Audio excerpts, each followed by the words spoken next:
radio so ayede political show adesua wom political show emudo Mark Jerry and the Torchlight ayese epono ene mpontre. The best station in the capital, Neat FM. What's yet the Torchlight Jumedie ewo Neat 100.9.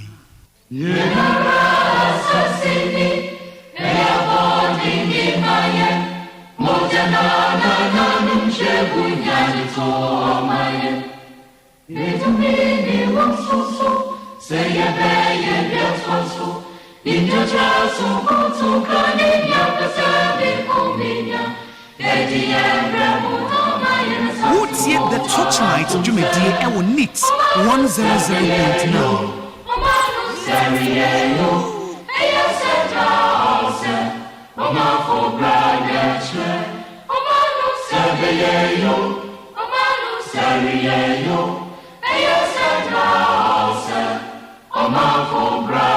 What's yet the Torchlight Jumedie ewo Neat 100.9. I promise to be faithful and loyal to God and my mother, Lord. I place myself in all my faith and with all my heart. I promise to hold in my esteem our heritage won for us through the blood and sword of our fathers. What's yet the Torchlight Jumedie ewo Neat 100.9.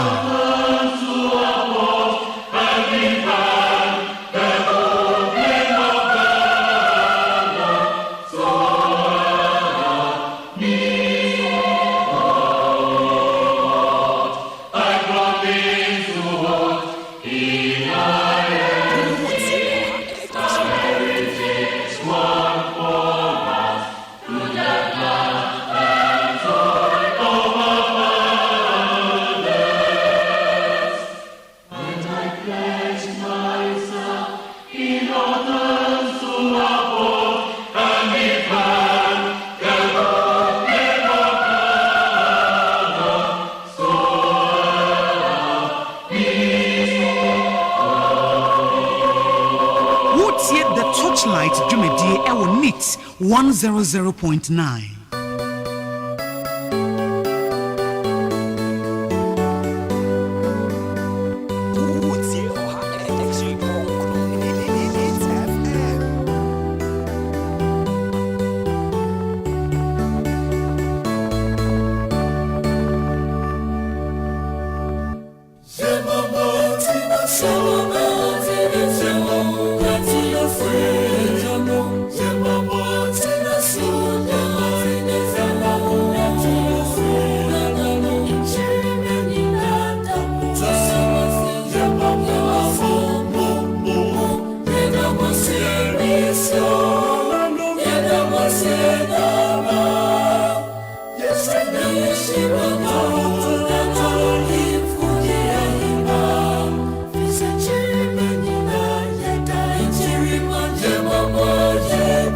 What's yet the Torchlight Jumedie ewo Neat 100.9. The Torchlight Jumedie ewo Neat 100.9.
Wotie the Torchlight dwumadie ɛwɔ NIT 100.9.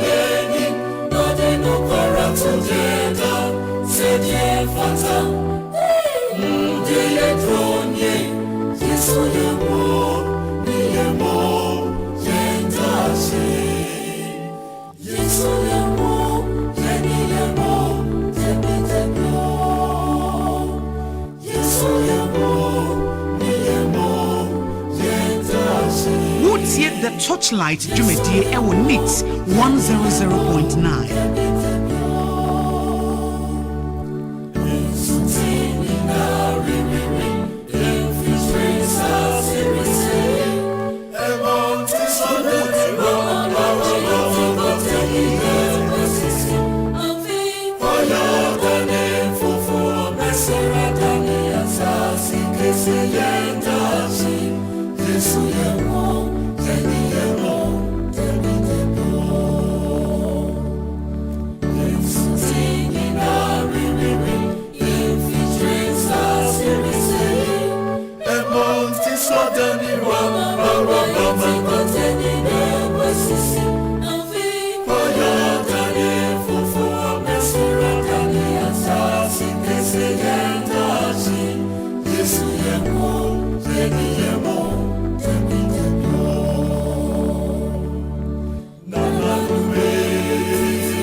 Torchlight dwumadie ɛwɔ NIT 100.9.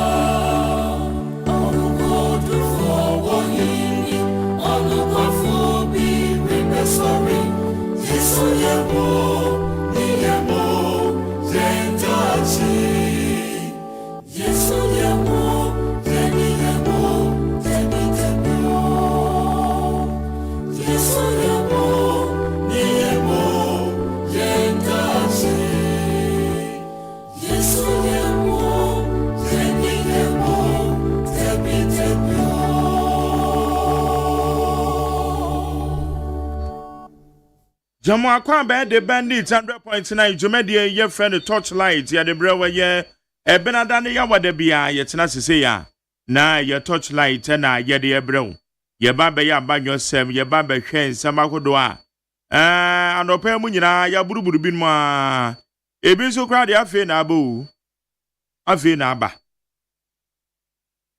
enti ye ba be tena se na se nsam ni nyina no ye timi edi ho komo. And then you remember Aquaba at the Torchlight. Midin the Magjerio OSEI AGYEMAN. Menem aboa for IKEA champion. Okokroko Francis. Woman de Bomi Chidoma Yedi Jumedi. Yedi Ebrewa will NIT 100.9. And then so a year Ebenada. As I check a date na. And now ye 18th February. And then you remember Kwanso Awoko fi. Juma mo etesen edwedifo yeto ade kakra de sukufo be ba cho mo ko school net etesen wo ba na ba fie wa hwe amana ne homework no monya kakra mo bedie onim se nsu ato baabi o kofro dua nkokọ nom ne ade nsu atoto wo ho enti baabi a wo because na wo hwa na mframa ne emu yenwunu na mframa ne emu yenwunu kakra. Enu ti eba ne saa na ekoda no apɛ cardigan bi na de ahyɛ mo sweater na make yon ana wapɛ ɛyɛ kuntunkuri bi na odi akuru ekoda ne ho da bibia etimi akoso kama ye ba be ya manyosem ensem be na ba betodwa ye bisasa ye mampanyi Ghana mampanyi we declare the assets say ye John Dramani Mahama. The President of the Republic will declare the assets. Now, what does it tell us? Already the Wakachi and appointees say, one when declare assets no will become asset declaration, wo ba be mono no ma be na wo. O be kwa e be hwe no ma wanya. Na ye de atoton. O ba be mo no ma wo. U fra be ma ne hwe no ma wanya. na ye de atoto ho na se ebore ya adwen ne ntiase so a na ye bisa se wunya sika wɔ he na de dwiri se no ama no eti ama Ghana man panyin His Excellency John Dramani Mahama ayade a waye we declare ne assets eti eno ho sem eda ho Sarah so na Council of State members Wama yato abama ome ne womo a omampanyin appointee womo as Council of State omampanyin futufuo na futufuo no odo madwuma ahye omonsa Honorable Do Ejaho and the chairman of the Council of State. Chairman of the Council of State. Inti ene omampanyin editor dwumadie no edi ahye omonsa. Special prosecutor Yebeka Yehua. Special prosecutor declare Kenneth Nanaya Oforiata. O declare no say oye fugitive. O declare no say oye wanted. And then at the end of the Ababetuja. Special prosecutor we yi free we yi Orakan Oforiata. Former finance minister, special prosecutor, were you free wanted list and so. Adaya. Orakan Oforiata lawyer for Atron Krata. Eddie Abre a special prosecutor say Honorable Ken Oforiata and Kanena Oye finance minister. Okwadia Yarisa. Nakwa Okono Obeba a yenya mepa. Between 15th and 30th of May. It's between 15th and 30th of May, no? And one of special prosecutors, okay, for the latter date, which is 30th of May. It's another special prosecutor. Odia Jina, Odia Yenina Swo. Edia Yi Orakan Oforiata, so describing as fugitive. Say order to wanted list and so no, where you the free ho. It say, Yeka say, a former finance minister. Aye freno eye Ken Ofori Ata former finance minister onye fugitive biem for now onye you can say onye wanted biem na mom special prosecutor ka bibi o se ebre na wahye no se ebre ne pa ho a won be say declare no wanted. Sebrane pa ho a one be describing as fugitive. Mameka krata na tie. Eti wey krata dated 18th February 2025. On 14th February 2025, the special prosecutor declared Kenneth Nanaya Oforiata, a former minister of finance, a wanted person and a fugitive from justice on the ground that he had failed to indicate a reasonable time of his return to the jurisdiction. Although he had been informed by the office of the special prosecutor that he was a suspect in various suspected corruption and corruption-related cases, and he had been directed to physically attend the OSP in Accra on specified date at a specified time for interviewing. On 18th February 2025, Mr. Oforiata transmitted a communication through his lawyers to the OSP by which he stated a definite date of his voluntary return to the jurisdiction. This marks a major shift from Mr. Oforiata's previous intention of remaining outside the jurisdiction indefinitely. On 18th February 2025, the OSP acceded to Mr. Oforiata's request, as he deemed his stated date of voluntary return to the jurisdiction reasonable in the circumstances. On 18th February 2025, the special prosecutor rescheduled the date of Mr. Oforiata's attendance at the OSP, taking into account Mr. Oforiata's stated date of voluntary return to the jurisdiction. Consequently, Mr. Ofurata has been removed from the OSP's list of wanted persons, and the OSP cases to consider Mr. Ofurata a fugitive from justice pending his voluntary return to the jurisdiction area his stated date. If Mr. Ofurata fails to voluntarily return to the jurisdiction his stated date, and if Mr. Ofurata fails to attend the OSP on the rescheduled date, he shall be re-entered on the OSP's list of wanted persons, and the OSP shall then consider him a fugitive from justice, and the OSP shall take all necessary legal steps to secure his return to the jurisdiction and attendance at the OSP at our own choosing.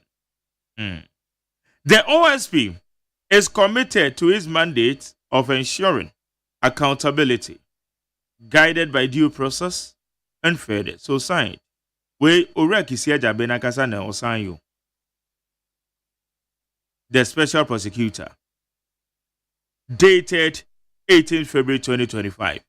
Etabusa we yakrata special prosecutor diaba. Ninya ne say Orakisi Agyeman. Said ya all no. Na lawyer for atro no. Eye eneya na lawyer for womo ejina Orake no Ofurata ne nsam so. Woma tron krata de kwakoma eye special prosecutor. En krata ne koye no. Woma indicate say eye Ora Ken Ofurata obebo man mu May mu. Na men womo share eye date no womo ma the date range. So between 15th and 30th. Between 15th and 30th.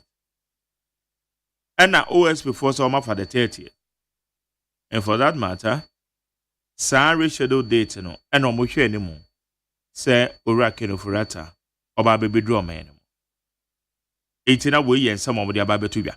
It's a watcher and name and sequence of events. Said the amount for Kasai OSP. I said you man a war no aqua bibia or woman said who so.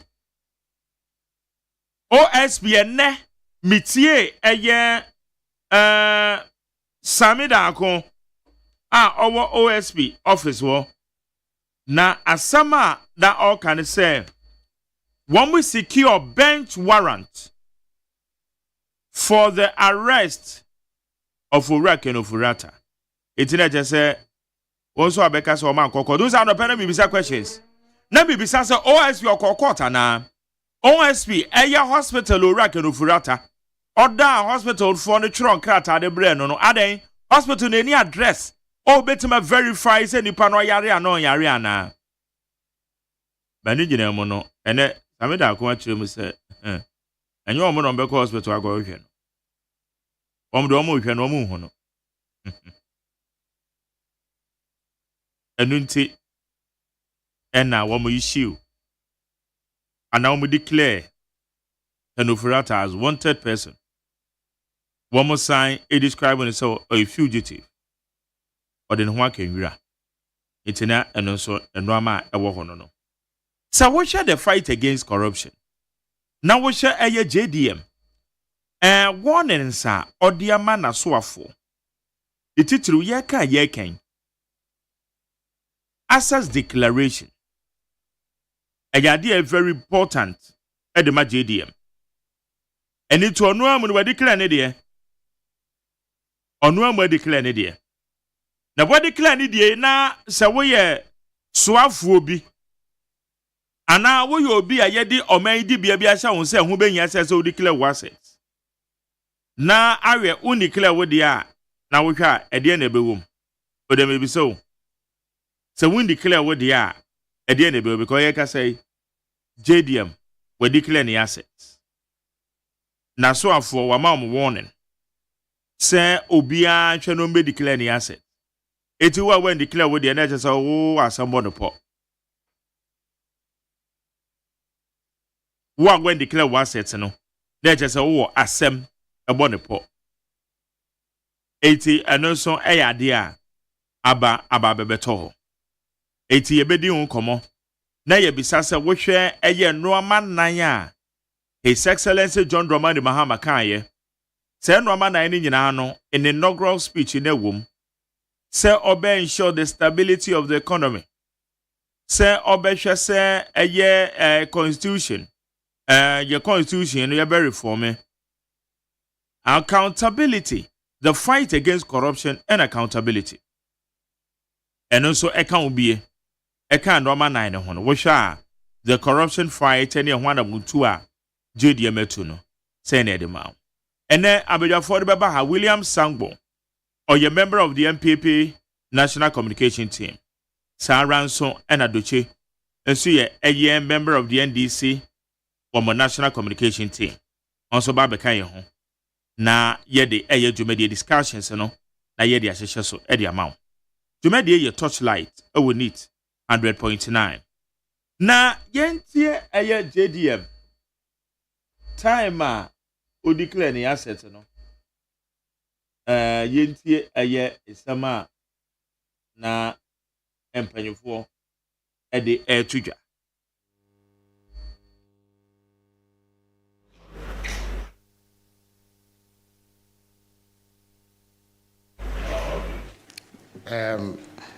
Hajia Shamima Muslim is my deputy spokesperson to the president.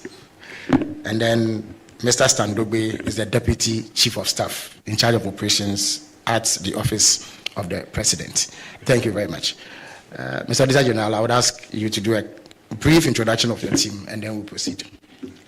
President, to make a few remarks on why this ceremony is taking place. Thank you.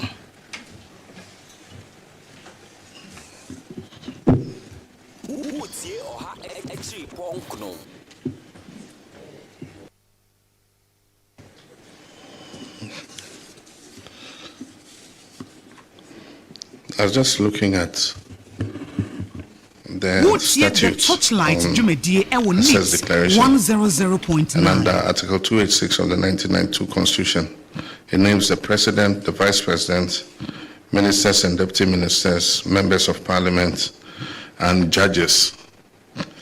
And then again under Act 550, Public Office Holders Declaration of Assets, it includes public officers, including those in the civil service, public corporations, and statutory boards. Then it also includes chief executives of all public corporations.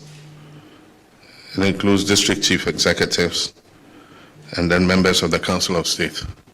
There are many people in public office who do not know that they are covered under this assets declaration regime. And so, Auditor General, there must be a reminder to all these people that they are covered under the assets declaration regime. And so I have presented mine this morning, and let me make a few remarks. Senior government officials present, the Auditor General and staff of your department, we're very happy to have you here this morning at the presidency, friends of the media.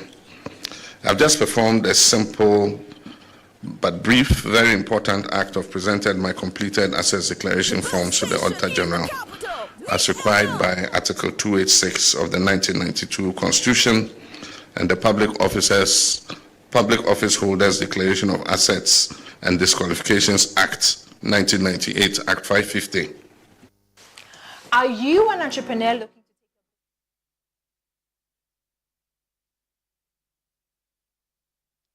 Ghana's assets declaration regime and its related activities have often been shrouded in secrecy, and only unless in special circumstances compliance is often difficult to measure. In times past, I would privately have presented these forms to the Auditor General in fulfillment of my statutory obligation. I've taken this step of presenting these forms publicly as a way of injecting some openness and transparency into the process of assets declaration. I've always maintained that while it is all well and good to punish corruption, a more effective way of addressing the canker is preventing it from occurring in the first place. I honestly believe that if properly curated and enforced, the assets declaration process can become a sustainable tool for tackling corruption. Corruption by nature is insidious and thrives under the cover of darkness. The more light that is shown on it, the more likely that it will be fought successfully. I've also taken this step to send an unmistakable signal to all public office holders, especially those that I have appointed, that I take the declaration of assets very seriously and expect full compliance from them. I've asked the Chief of Staff to send word to all appointees to ensure that they declare their assets by the end of the first quarter of this year, that is by 31st March 2025. I wish to stress that any appointee failing to meet this deadline would face severe sanctions, not excluding removal from office. Even as we strive to hold past government officials accountable for their stewardship, I deem it even more imperative to enforce anti-corruption among our present public office holders. Charity, they say, begins at home. I'm therefore determined to take the necessary steps to ensure that we fight corruption vigorously so that the precious little resources that have been entrusted to us by the Ghanaian people are used only in their interest. There have been issues raised about the effectiveness of the current assets declaration regime. We must take advantage of the current constitution review process to strengthen the assets declaration regime to make it more relevant to changing times. I believe that we must move to a regime where the assets so declared can be published before and after public office, so that the phenomenon of unexplained and overnight wealth obviously earned through the proceeds of corruption can be checked. I trust that a healthy debate can be had over this issue and consensus built on the way forward, so that collectively we can defeat the unwholesome canker of corruption. I thank you for your kind attention. Thank you.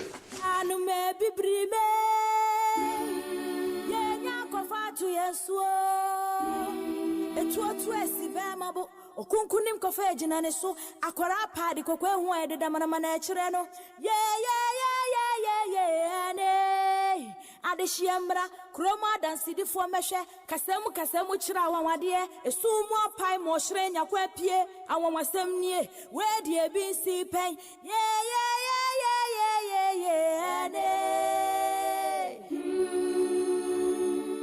Neat FM yamamwa kwaba Ghana man penye His Excellency John Dramani Mahama and another nanu di semedi to dwa ni nyina ne se we declare the assets but direct a ye womo a ese fata se obi a declare the assets e bra ye de o man di tumedie bi e de ahye wonsa na no no ka se we no and the normal sense na nkeno ane se obefa the envelope we declare the bibia de ahye no de akwa akoma e auditor general but this time around wanye ne sa wabomode ato nsa from we declare or the bibia ahye envelope mu and awadan de de akere manfo so no wa ni di o eti se wo ye obi a wo besom e wo jedi amamamu mu a de se onwu se won so e se wokọ anto kokọ ye wo de se wonye ya e se won so wokọ na kokọ ye wo de enti enum nsem na ode ede atodwan enum nsem na wakire mu eye enne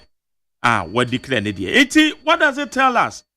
Said the president openly obe demonstrate actually say we declare the assets. Na asset declaration nso no eyade a envelope na ya na yemie so. Si ebebie so ana asemasi. Na no kra na je court and ebetimama order. So in as much as the president of the republic we declare assets no publicly or the ababetu dwano, then it tells you eke bichiro say the fight against corruption no eyade a president no etu ho anamo ana the fight against corruption say womo ayede eye dibia sha omonsa etese womo timi declare womo assets na wombe decide say womo declare aya na no their president are demonstrating and ne the actual yeno a yadia a kabibi at the fight against corruption a kabibi the train. Say acquire nima what him says they say ora Sam George Wilder National Communications Authority. Say woman close to radio stations mako and song. Because such radio stations no more authorization in year juma year. Woman krata na woman de edi juma as a radio station. Say need FM yeti indimo. So 7 radio stations. And now Ura Sam George Wilder. Say sa radio stations no. Woman inclusive no. Sa radio stations no. And to say woman a year juma because authorization no anymore. Na se radio station authorization anymore. Sa de we ye beka ye ho a ebisi na ye bisa se these radio stations ma men kind statement no na me fa ma the statement the Minister for Communication, Digital Technology and Innovation, Honorable Sam George, the Odiababe to Jenny. Also, the Honorable Minister for Communication, Digital Technology and Innovation has directed the Acting Director General of the National Communications Authority, NCA, to take immediate enforcement action against the following entities for operating without valid frequency authorizations. In violation of Section 2(4) of the Electronic Communications Act 2008, Act 775. So these are the companies or the media organizations. Fire Group of Companies, Sunyane, Isaac Consult Limited, Tamale, Abo Channel Media Group, Adidome, Ochiame Radio Limited, Bebiene, Mumin Bono Foundation, Techuman. My member, I said, my frequency in this one. Okay, Fire Group of Companies, frequency at 90.1. Isaac Consult Limited, Tamale, 89.7. Abo Channel Media Group, Adedome, 105.7. Ochiame Radio Limited, Bebiene, 99.7. Mumi Bono Foundation, Techimai, 99.7. 99.7 so I'm for the gumpa. Who says they say no? Which are 99.7 over Greater Accra Joy. It will call other regions now within their jurisdiction. They can also operate. Osikani Community FM in Kran Kwanta, and also 99.7. These entities have failed to renew their authorizations, fulfill statutory payment obligations, or submit the required documentation within stipulated time frame. As a result, their authorizations have lapsed by operation of law, rendering their continued operations illegal. In accordance with Act 775, it is unlawful to operate a broadcasting service without a valid frequency authorization. The NCA will take the necessary steps to halt all unauthorized transmissions and ensure compliance with the law. The ministry is continuing its review of the frequency authorization audit and will provide further directives in due course. All frequency authorization holders are urged to comply strictly with the terms of the authorizations to avoid similar enforcement actions. Eti abusia na saadie we aba beto dwane on. Ndi komo kakra. Obo say partisan politics na be chance play. Dia na mempe no. Partisan politics na be chance play. Ekwana bo say MPP for dey no beka because Yamami Oslowusu no so take it similar action. Na bibisa say sa afuei such radio stations na womun kuta sa authorization permit na another frequency ya adeti na no mo operate ya no so sa abre no Oslowusu went ma yamotwe then so ba na obetwitwa atwankrofo diem obeka kire omo say womun ni tumi bia so omotima operate na gwen so bebisa say NDC for beka sen Because Sabre now slow also take his action, no. And this focus at here big time, including Sam George, currently. On also the communications minister. Etine baby says so. Sabre no woman so what were their reactions? Woman so na edien na no moka. Etu be say sa radio stations makoma ko sebena. Sam George order Emma woman de won bibi ato from no. If I'm telling you, who the kind of the partisan political reactions, sir. Ebe free am when you go for no haba. Nipa no abemo de also ekoye. Oni abemo si enko yoba abemo obey say yeah we there are Texas in the cano. This one is in the right direction. Where there is in the right direction. Tables in the 10 year na kwa bibi ho. It's now Ura Sam George. Radio stations how many authorization? It is somebody operating. Was sanctioned National Communications Authority. Says our radio stations in no. Such radio stations more in Dundumuno. What is your take about it? And also, yourself. And now we believe. Say Emran say the Ajuma.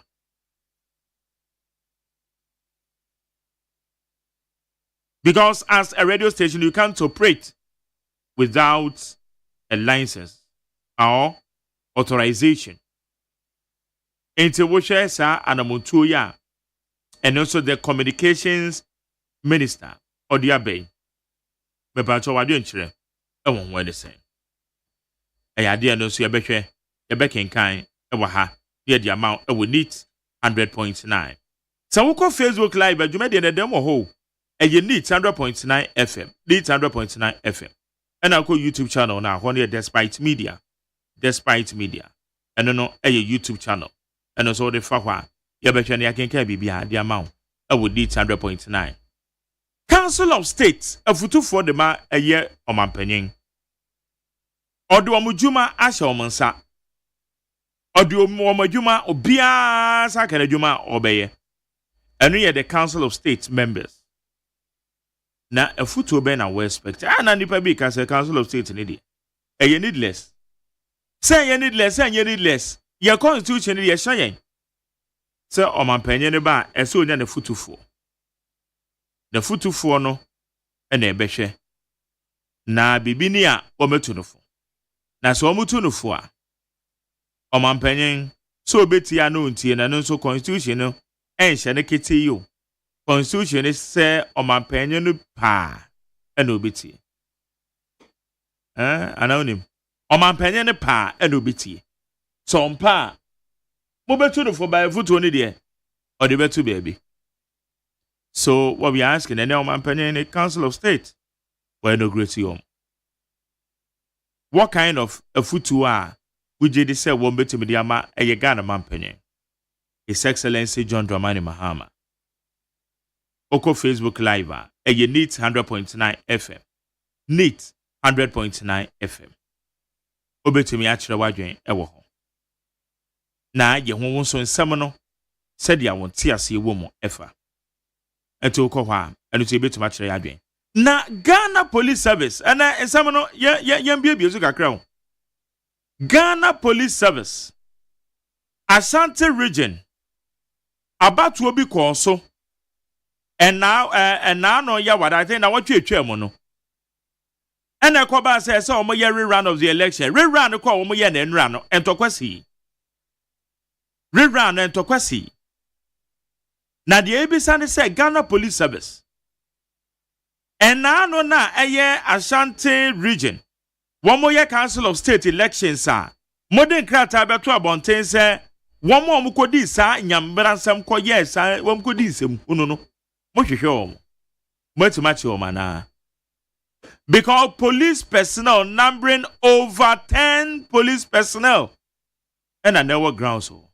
And I yenya won om ko. And I say yachi because Henry the Ghana Police Service. One much nipa baako. But the answer you be say Ghana Police Service. Adia na mo de betu dwa say mo hwehwe saafo no me pa cho mahu. Ebisa wo. Saafo no mahu. Ana se munya hu. Eno so eya simbisa ye bisa. Because we shouldn't allow impunity say because in our society. And to say ya allow impunity say because so our society. Iti ade ye de ye de bedi akire. Ni ebehwe say dipa bonifo bi omkodi sansem hono no. Saafo ni nyina na police ebechi omodo makoko gina mrana no. Yadom kwako gina mrana no. Na etimi ai deterrent to others. Say yan to aba ema wonko ba bia to aba na konkodi nsem hono ho. Ente say ye to aba ekọ ba bia ye to aba na nipa bi aba ho na ballot boxes no mo sese. Ballot papers no mo sese no. Eba ne sa na o man ye koya na se ye ba. Ye koy ana se ye ba. Enti ayade no ha adwen yie pa. Eti ye behwe. Then so yaka ho ase. Eti the big fish on the table. Mame peke wo thought answer na me engage me panel members. Sir Oman Penyin na o declare the assets. Traditionally, said they are not conventionally. Oman Penyin declare the assets are. And one say or the best envelope. No, they are quite Auditor General. But this time around, where there was a short ceremony. A very short ceremony. I indicate, say His Excellency John Dramani Mahama will declare any assets. Mepacho, what does it really tell you? Again, a catcher said the fight against corruption. Your man penny the scene and so no. A idea, and no, and we're 2-1 more na. 0302257902 0302257902 and 0302243540 0302243540.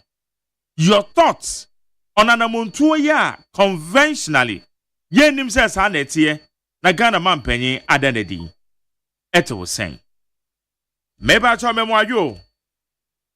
Good evening, Honorable Major. Yeah, good evening, you too. Nanyumre nyame insha papa. Yeah, that's my dear, we are so my Ghana and Tumpon. Yeah, that's it. Mame chia Honorable Tokuno, and then you may Namesre Excellency John Daman Mama say, Ovekaino. Namajo, and your Honorable Bolo, Michamu na and then you may. The Excellency John Daman Mama si papa. Wait, say, ampa. Oba besum oman Ghana. Enti na access na why declare no. Good say wetimi a declare the access. Me nya kranka omo publish bibi e wom e di kire oman Ghana MOB hu ye. Because me ye sure say Excellency John Dramani Mahama wabebu oman ni bipe. Enti on pese obi benya no asem bia ka. Enti na access na we declare no. Good so I declare. Access in the crowd here. Aya amapa info nyiro mu declare the difference and say when the waye ama ye nyina ye hu ebra we declare the asset.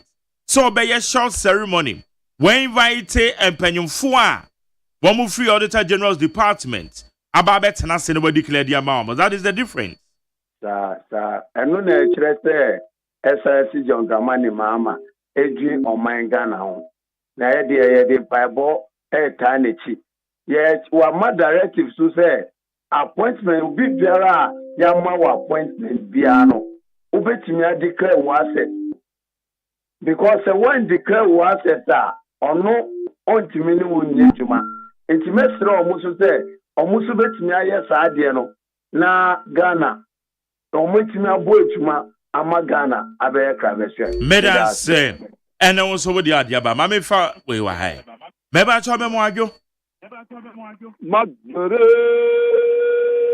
yes sir na man kata madam for na on pom tite Nyame adomboko. Gado. Yo, Mamma Kia was to maybe our country.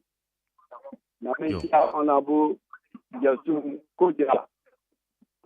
Michomo, upon your party, Suka. But, Jina baby. I mean,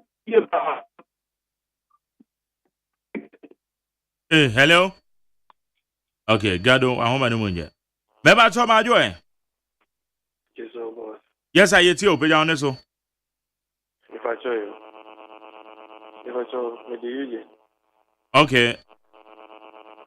this is set as a example.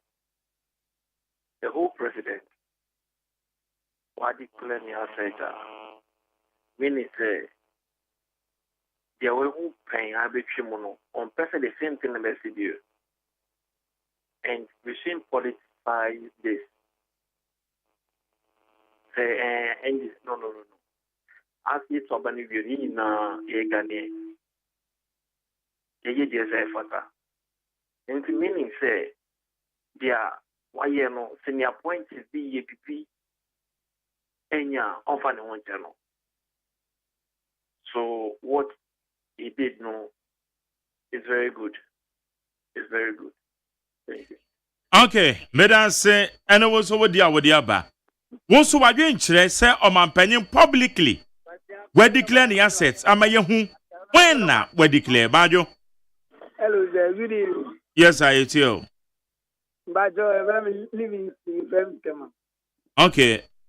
And the declaring of assets, I don't think they're no the ultimate because they will declare assets and then over start to do so when you be account and because we are human, when you be account and we declare and I over platinum. Say BBA and say the young conco be envelope no so.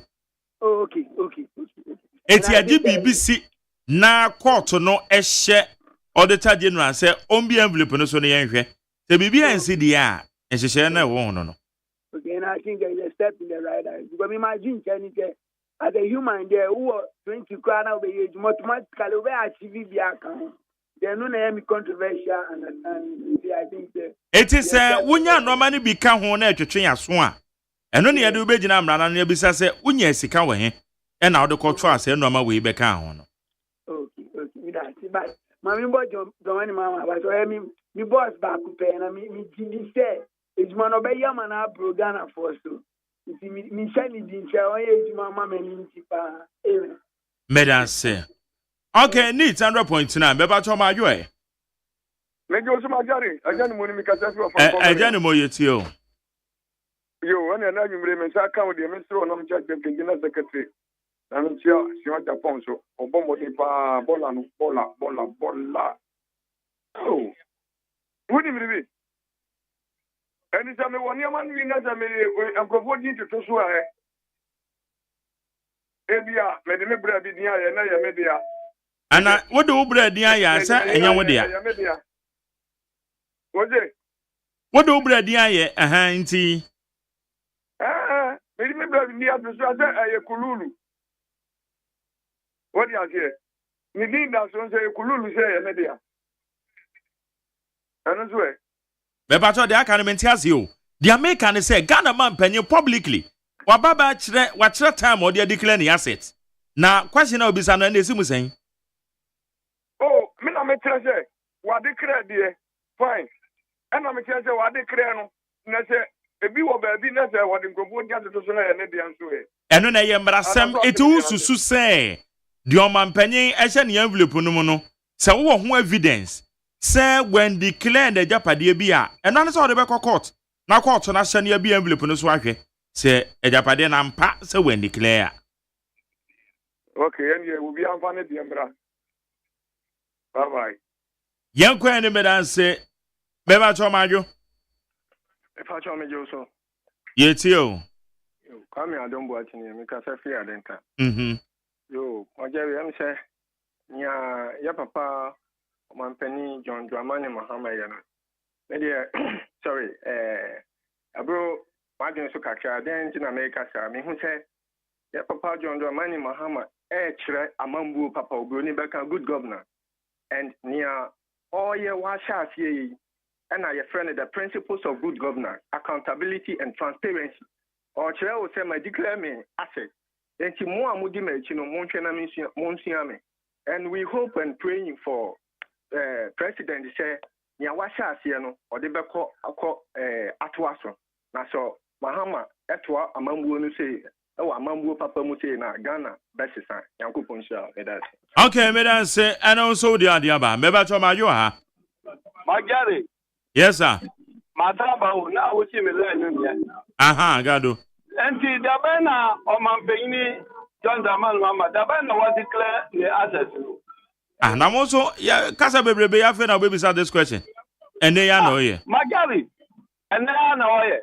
Nti Magari me no would ya better na hu the assets. Because ya na yanti na wa abunya no so. Ya na tu abano manu. Imi gado ma hu assets no. Enti meya na ginadi. Okay, Gado, the woman say, Emrano and Casse who declare what says a biomuto. Emrano said, declare what says no name. So, who Gado now evidence be say, or BB Bishop baby, I won't declare.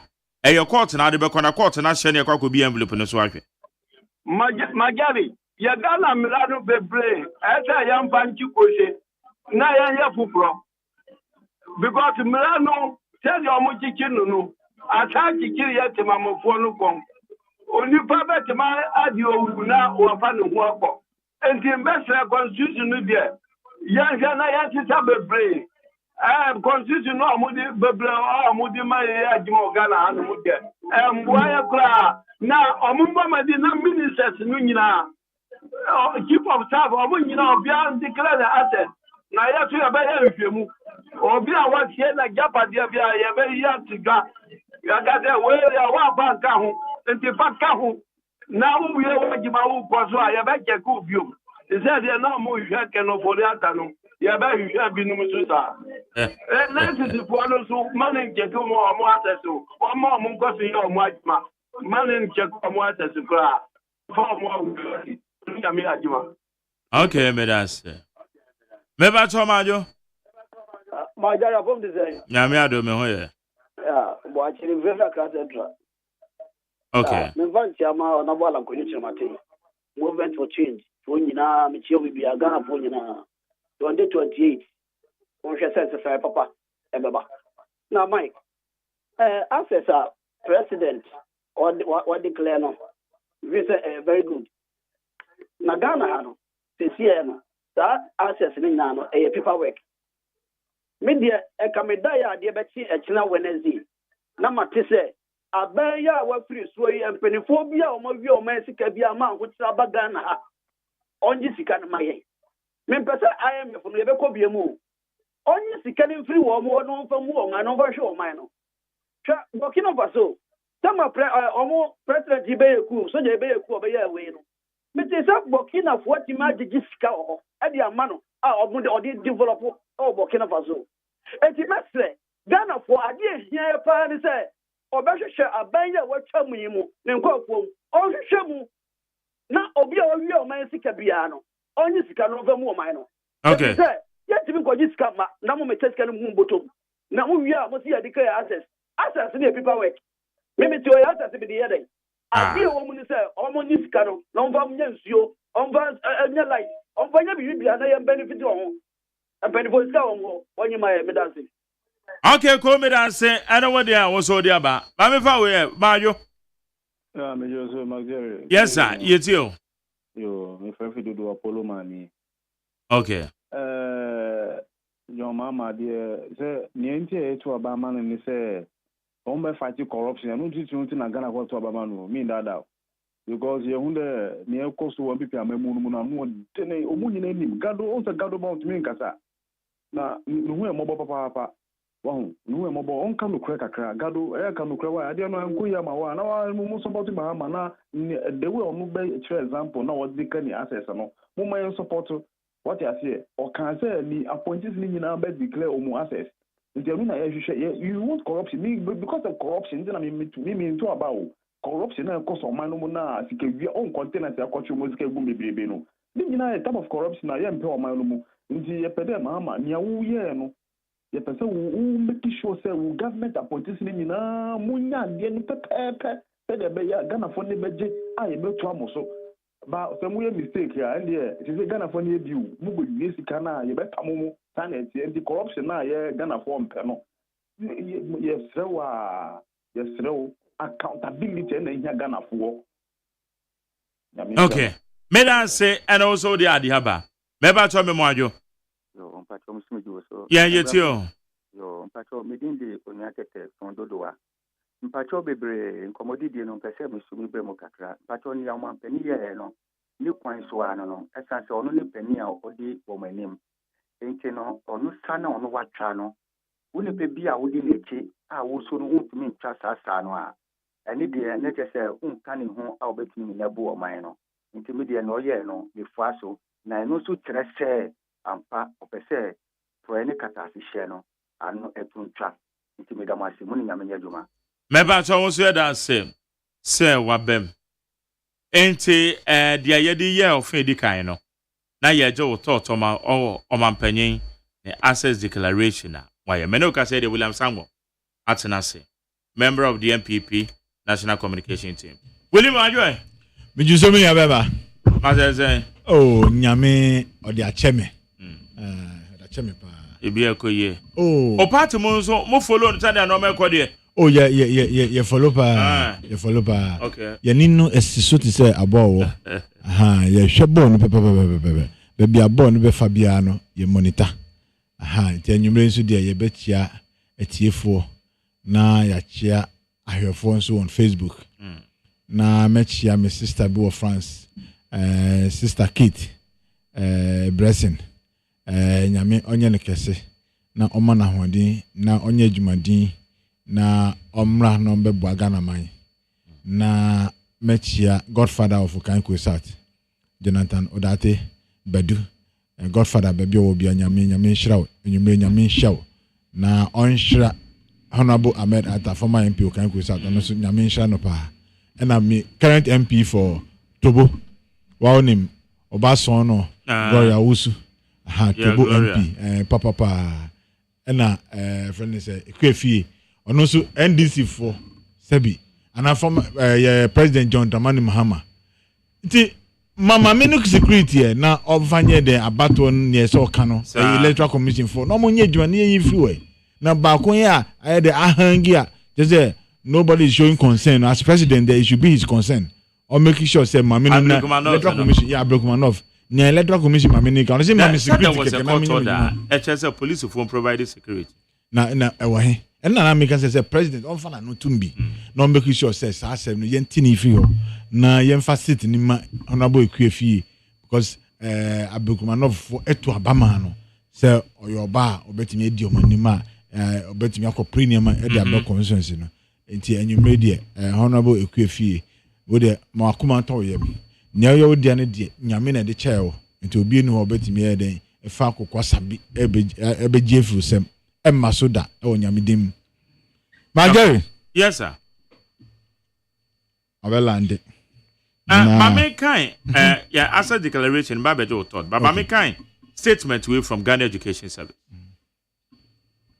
I'll say to all regional directors revocation of appointments and recruitments pursuant to the letter dated 10th February 2025 with reference number SCR/DA/85/01A. On the above subject matter, from the office of the President, I wish to inform you that all recruitment of teaching and non-teaching staff who have not been placed on payroll yet have been revoked with immediate effect in accordance with the Chief of Staff's directive. All regional and district municipal metropolitan directors are to ensure that this directive is strictly adhered to. You would be notified of any further directive concerning this issue as and when necessary. Professor Ernest Kofi Davis, Acting Director General, Ghana Education Service. ATNS awo ochire ni na se wudin enya nko payroll so a. Yes say omontwentwen so ansa. There's a wunipa no. I'm sorry. Enya de ochire se okọ adwuma. Okay, yen wi answer declaration yemra sense revocation of appointments. Sango. Yo. Minia. Access declaration and president kan wa 7 no. Dipa. But you see man Jerry. President yi onye nipa okasa ese ujitum. President catch us hwesro. Na onim na hwesro a aponchi be pimu na ma wo be bofom. President. Na letter ya okran sisi akra o ye 2024 ya o ye eyikra o si oba nurses for omo ye be fam nyina o ye obi edio. Mageri. Inti ya kan president there. Ade no eye white kra na onya so mpe na ade na kaza automatically ade black. Bi o kan bibi na onim na o de ye adwuma ka abo sebi. Onye president a o kan sema eso jitu.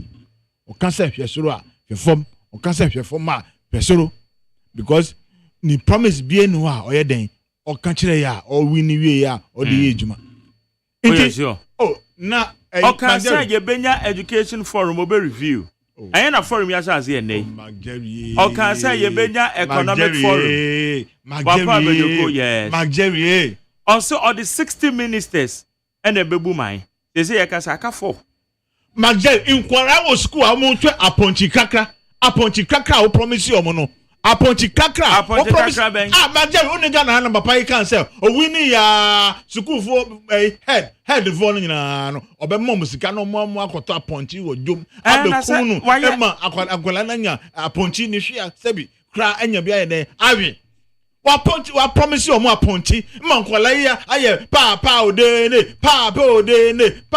no my ready so omo ba be aponchi ave the committee na ba be say a committee na ba be say na ya can say sika no dey my headmasters no be the 12 ane unti ni kan no greater kra head of schools unti ni omo omo so omo account no kra na dada na ewo mu kra na do eja mo no kra ya preprem ya di friends machine from bi na ya di hu calm no o just say amanfo did that ya who accounts na mo enti we obeden dada na obeto ye no kra wakoje ye da to say omfa hwe schools no wakoje akotwa spedede na afede osiden oba be set committee nkwala num say omko school ya punch krakra ready amba be sankwan na twenam ne nema o twese danipa fufuo bi no wabom to gunu asankwan gum asema papa yeka kire ye e promise ye ma say obeya mom no eno ne committee oba okwa seti no ye friend say STEM school no den call for me on hwe ye say ye jai no standard me can say papa yi buy ye STEM schools ye TV schools ni nyina be den be call for me ampanso nyema papa yi ye no kire say odigana economy na oba na nsie so kra bakra enu amikwa ye committee bi adabraka ye meet ya fun ya kan say ye be so light na Mageri anopa yi eno no ye oza adabraka ya Mageri asema papa yi de abai de Ghana for sabi mo benu mo hu papa enye se obi mpe ni yi oba no ani subon na the legacy and na do dankwakufa do ene MPP aban eja ye no ebe ha no ze Mageri on say otimi yetimi the position bi ma now fa we out say no nipa na occupy no ni niama ye any the standard or set ye no one who say no we there too high and this all the patapa film and no be na your president nkwala atwa say your friend say aponchi ni nkukọ nam ni niama ye bet serve mama on be didi mo ma ye nkukunteni nkatenkwan bi solid ne nkwala na nya bi adi no onti Facebook social media papa be soon was in balance and you be the ni ho and then cry interview obi wo one of the sister radio stations no can say ni balance say no can say headmaster mpo or say ajigon Mageri ajigon and no na reality Mageri obi abet much him camera there say so no keka bi that be o Mageri head of schools na ekasa o Mageri asembe la okay head of schools no mo ka say omo accounts no kura no wa be prepem nipa na o se oba o de bi abegu mama makoto aponchi ni na twinam brem kwala no afi de kakra na ewu no kura wasa be prepem e de ba unse JDM fa ne budget mayo na ni no fa ne budget maya me say kakra na ewu no enti kakra na o de e den kakra na o mo se ewu so wasa be prepem enti head of schools no omo nya den me nkote ya yesi afi de ye de PTA back yeah na PTA no one twim Jerry, why not you are pretty? My ben, we are the PA. Jerry, pretty, no be antrim. Obi antrim, near can say, Sadius now more deep while I papa no heavy deuce no, and I buy said the derby. Maybe back watch motor. It term in Chassa no muji. Hey, I think the first year. No more say, you bet you say, oh, my amount to be. And unfortunately for us, now I'm sending a minister then Napo. Napo say, Kai.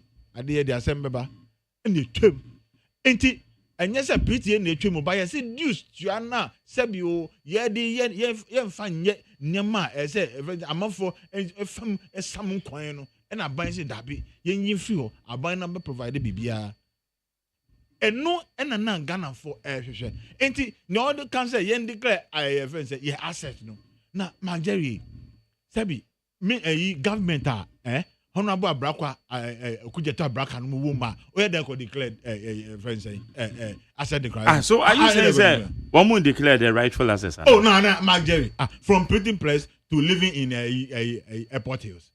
From printing press ko photocopy mra na e be share na nipa no eda friends airport hills. Mark Jerry we konkwasa semi enye Ghana ha anipen kanokre anipen dinu huni anipen integrity a ngefa na ogwa koka asemi Mark Jerry sometimes so ye kwa obi man so ne ye ko hunya ma fefefe omo ye Mark Jerry. It's about enocredio Mark Jerry, integrity. That's the only way we can develop this country. But obi fa kwan bi so na oye there's a onyan hu twum ya o say me ora chairman Mark Jerry pa enya Ghana ha na ye wona Madiame Duka Jerry say sa nipa na judgment debt collectors no e kimpin ye ni Ghana ha ana me boa where ye fat obi enim enti se nipa no wa judgment debt why no anya no say twum wi a o say me ye ora chairman asembe ne ye di no nyunyu Ghana say I so sebio friends obi a owi ade ana tifa wako wi ade na onya ne ho wi na wa sili wa block babia say na be ya obi nya bibio. That is what they are doing. That's what they are doing. It's asset declaration in the Mark Jerry. I'm going to declare that. Can't you pretty but I'm Penya demonstrating Mark Jerry to the point is what demonstrating can't you but me say Mark Jerry me fa nye you adwuma o me fa say wa dwem say ne obi ba be catch on the adwuma yes sadia you'll be shocked to the bone. Hey, now from printing press your photocopy 150 pesos you dey cost higher than $15,000 e airport hills. Now say wa ba minister no and I say then or be declare then or then declare Mark Jerry me say enukredie ni efa into we are okay gimmick a game for the for media friends media game be na then president they play we enye juma that Mark Jerry we o dey show akumama obenya yare weja sabi we Mr. men je ho enye juma ye ni integrity ye ni image ya ye sabi bibia ye bia no it's about selfish interest no na nipa nya ne ho hwa ye say o me declare den wa fanya sam kwan bi so e de anya ne ho say chom obi anu mo be ka say obi e wodan wa say obi wa ha say we didi wie o challenge nyam de anyame be ba Ghana pa no twikete ya ana say wo say titifo no o da wi a tower no om de fa hwam enti akwala ye say ye bibi no anye no o da ho o ti beti wachi say ngam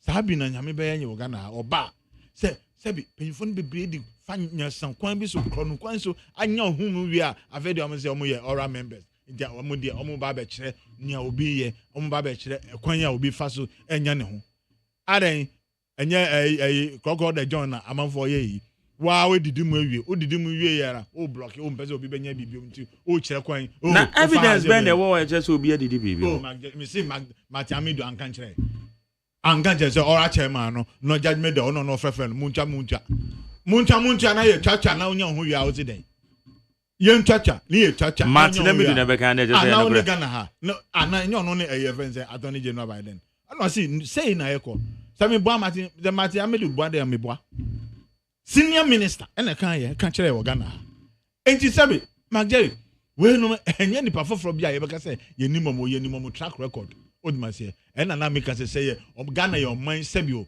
bia ye serious nke we ultimate be cancel no ye ora chairman odima say na hwa appointees ni bia sabi ebinum a issues ewo no afede to spite on your face no there's some appointment to say to hell with you kwana koshipo Magjerry eti sa omampanya asem na o kan de wo a wo de be yadwuma na wo de be hye o tim dia Magjerry wa proud men dwi hu kra we de fatugu aso achi kra men fank men transit say afina o ba ko ready say ye de we aba say asima say ni nyama ni o dan ba ko o ka ba ko Magjerry oboa sa ni ba na ya kan jisa no o ka be 50 menam kan kire o nti Magjerry me kire o we de men ko kan kra o tu ye say o graphic mu kra bogu because enye no kra and there's no way a friend say obenya no say na open no menim say opese Ghana enye yie na Ghana nko nanim but Magjerry sabi track record no kire say enye obi na dey odwen oman no Magjerry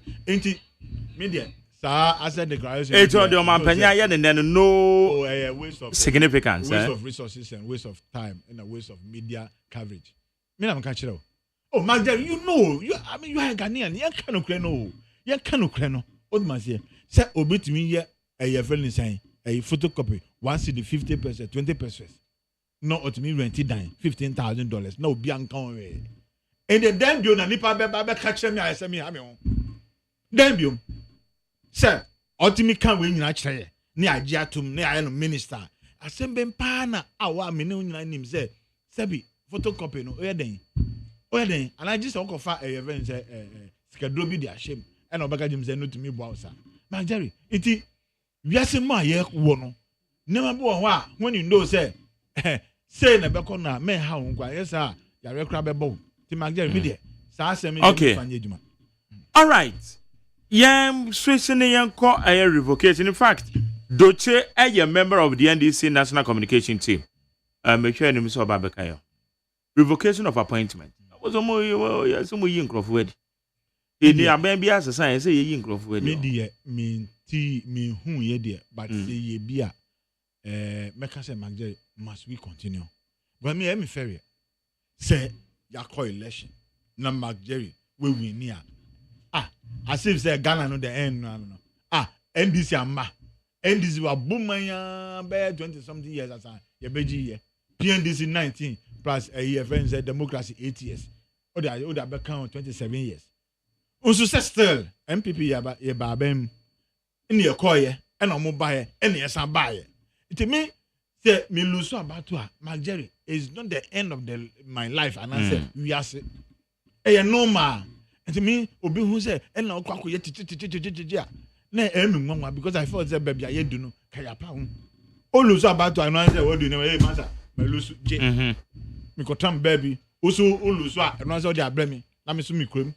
Ni enjan sa ne na ye no na me hu the find a bit to do careful because you go so e now at your chair for nurse for abandon money do be a fan no within the stipulated time no makana it's so free ho you see how do we get to the curve and na make say Magjerry me I'm saying say 2017 me hu 2017 na me hu say omo ko gigi sorry toilet ni toll booth na me hu but to go to well established institutions to say me take over say what do you know about managing that friends institution I will get me take you over I enye coup d'etat bi ni call ye no bi and the effort to me no G power into ye pam by force we ye nyina ye ti asese me lose about to we win enti say o take you over we no feel say onu be ye juma fine leaders no but enye omo pay ya here sa nurses ni teachers but how say amount to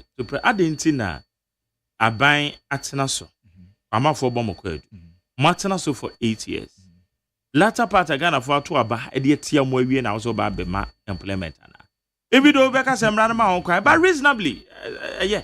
But my Jerry say nye event say December no pe. Ko from January nipa institutions afa.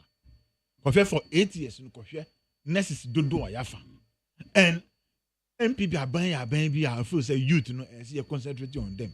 Enti sika no ho sika wo ho we are concentrating say yeah mom education no yeah mom teacher allowance yeah mom nursing allowances ni employ mo there as account because we believe the future of this country no depending on the youth. Ultimately Nanado Dankwa Akufo-Addo say na World Bank report ni can say why there say is the only president otimi in the budget no otimi committee 19% e be mad obiaya 11% 10%. But Nanado Dankwa Akufo-Addo consistently 19%, 18, 19, 18, 19. Yeah, budget. That is why, yes. And that is why Otimi, education minister, can say Nanado Dankwa Akufo-Addo, fortunately for Ono as education minister, no, when you're president, you're the education, and then the youth, no, Edana Kumaso, until when Oji Sika say yen fam more youth now, Hanokra, Odma say, and nothing that I catch them say. Current minister I did not go to education. Yeah, honorable Haruna. Oh, presidential ambition. You presidential ambition. I don't know. Police station. Is it because of presidential ambition to know? Oh, na say anything you call you know there. You are setting the trap in what you couldn't presidential ambition. A hono only president or committed to education.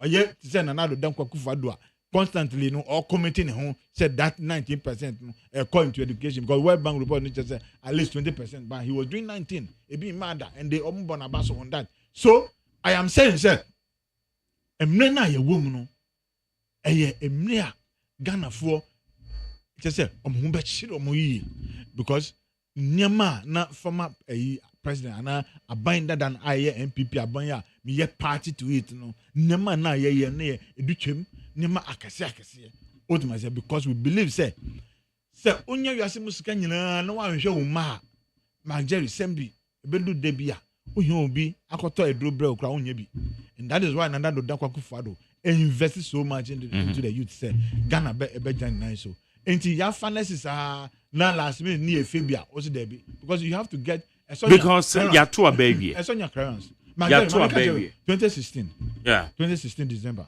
Senate F&E pass 750. 750. Yeah, Senate. Senate. Senate. Was it 2016? 2016 December. I'm catching up.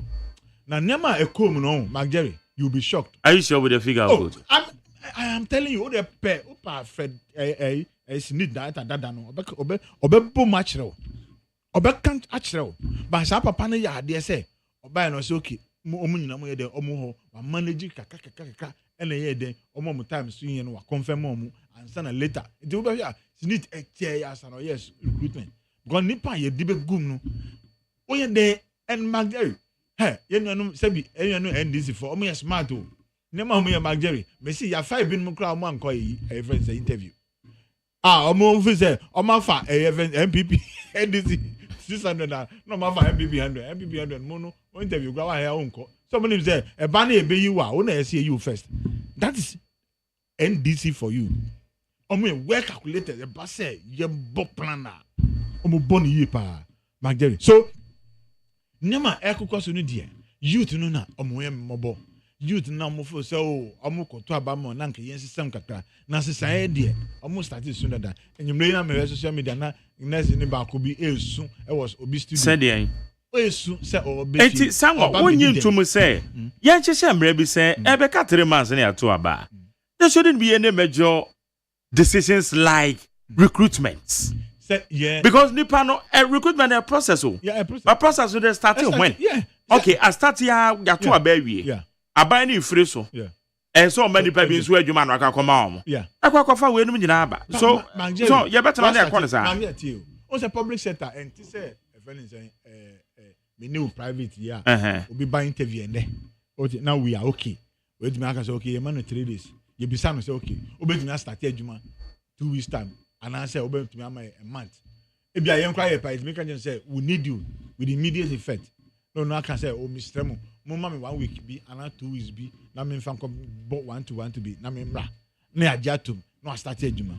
Public sector entisa Magjerry odi application ko cry be from no na nyende. Na application time I be from cry be wa na wani na ho so cry na call number. you buy ya, you say okay, by interview. Now by interview na, Mark Jerry, you beka, go find a school certificate, go far way, go far testimonial, go far way. Na saying there, o certificate no cry, stamp us, I beka, San Fan go school na go stamp us mo, na Sambra, na San Famra. Mark Jerry, oba ya we nya wie no, oba we interview no cry na wa ma tetwem. Na o we interview na, Mark Jerry, afa na o call police report o. Mark Jerry, o call police report, we afa na o call lab so e de aba. Enti Uba we sa na many Mark Jerry na be 3-4 months no na sa ejuma no san kan e be akura because we go bear 2 years because nipa no do so nti omo ye no gradual process.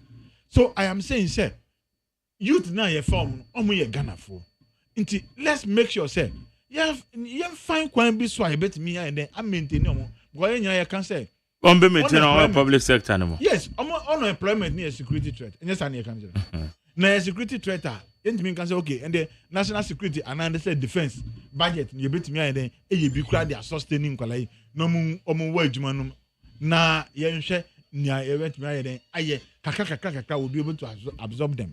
What must say? Enti media me feel say sa de na e cost no de Mark Jerry enye. And I'm saying say MPP aye bia. I don't think say NDC will continue. And me I'll be surprised say the next MPP government will do something like that. So now can say them Rabbi Beba say be last year of every election. Yeah. And more beyond your recruitment. And also we all agree say okay, say near no.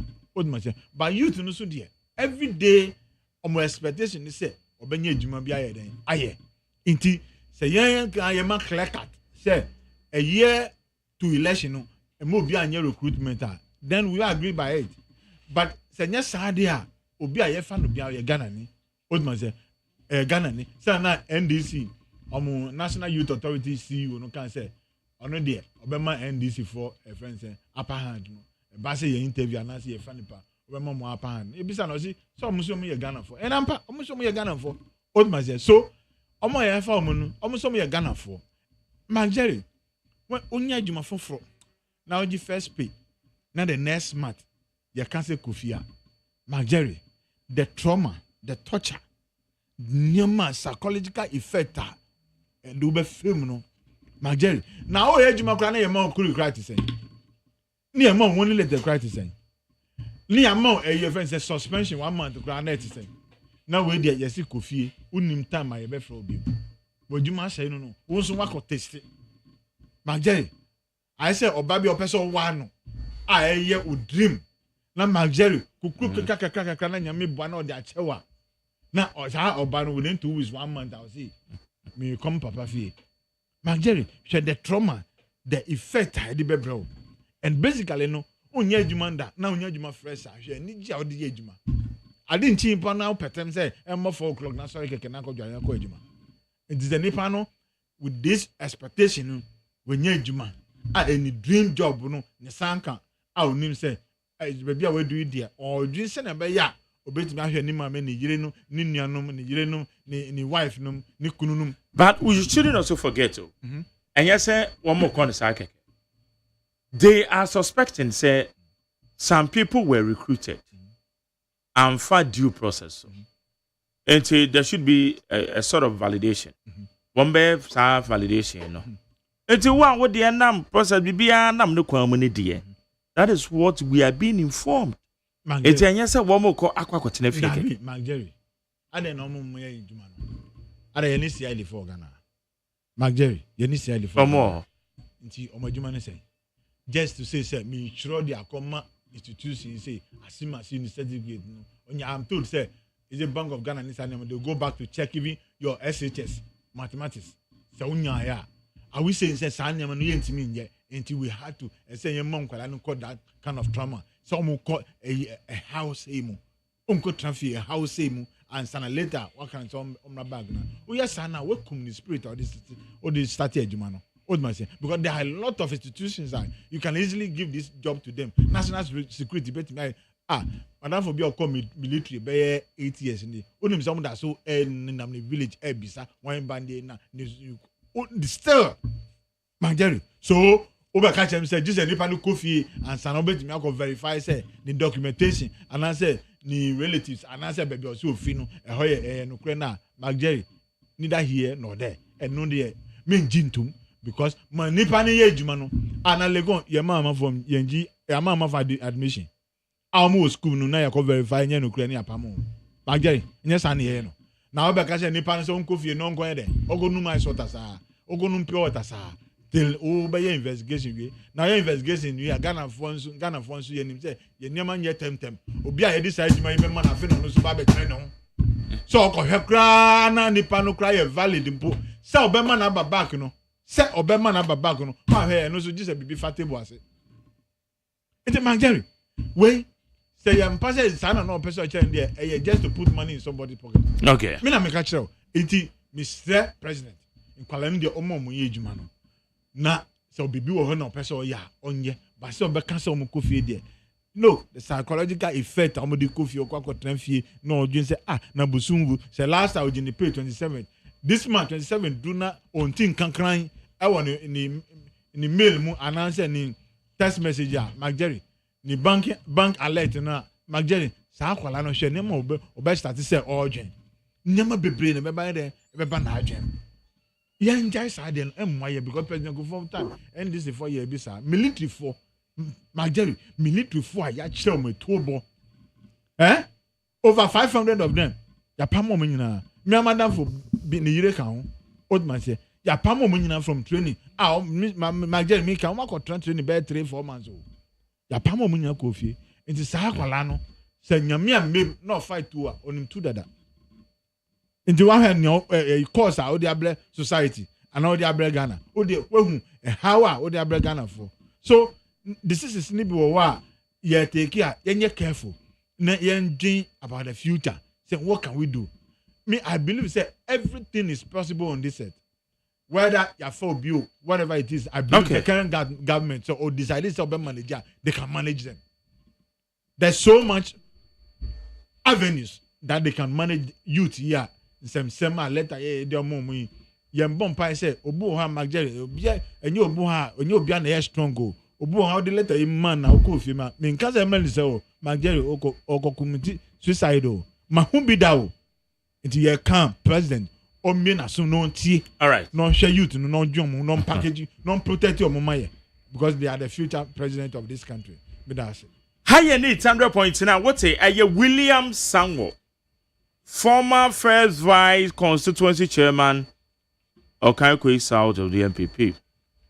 On our technical, Francis Doche, or your communications officer, our Crow constituency. Francis, as a you know, you Crow, oh, by the grace of God, President, Otimika, Oma, member of parliament. Gender, children, against no mulati. Yeah, now Momo. Now mulati.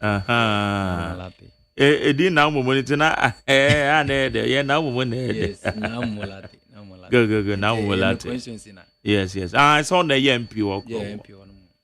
Yeah, you manage the ministry, no. Yeah. That's the constituency I'm coming from. Okay, that's good. Okay, yeah, share one. Yashe access declaration. Omanpenye short ceremony indicating so we declare the assets. Or the year one na ma aswafo including UMP. So be answer no any day free. And yes, I nipa no on any benya problem. Now yashe the revocation of appointment. Ye ka say Ghana Education Service the aba. A church for a womudin enyanko payroll so. One more so. What does it tell us? Oh, say, I know the Obianim say, okay, me the Akonya we bet ya TF4 and then I share for online. Omo mo say at least all the time no. Omo data and they share show way. Magjerry so there. I'm very happy saying that my part of my show. Yes, this is my first time on the show. I think it's a great privilege for me to appreciate. Say Obiti say, me my veteran. When him say, you share some of these things. And that's it. Okay, issue no very simple. See, I know him say, ma Ghana for manifesto. They can say we are resetting Ghana. Now you cannot reset Ghana without due process. Into no due process, no they say fashion me reset Ghana. Nyama yeah no previously no. This time around we have to make sure we put things in place. We cannot continue doing the wrong thing and expect a different result.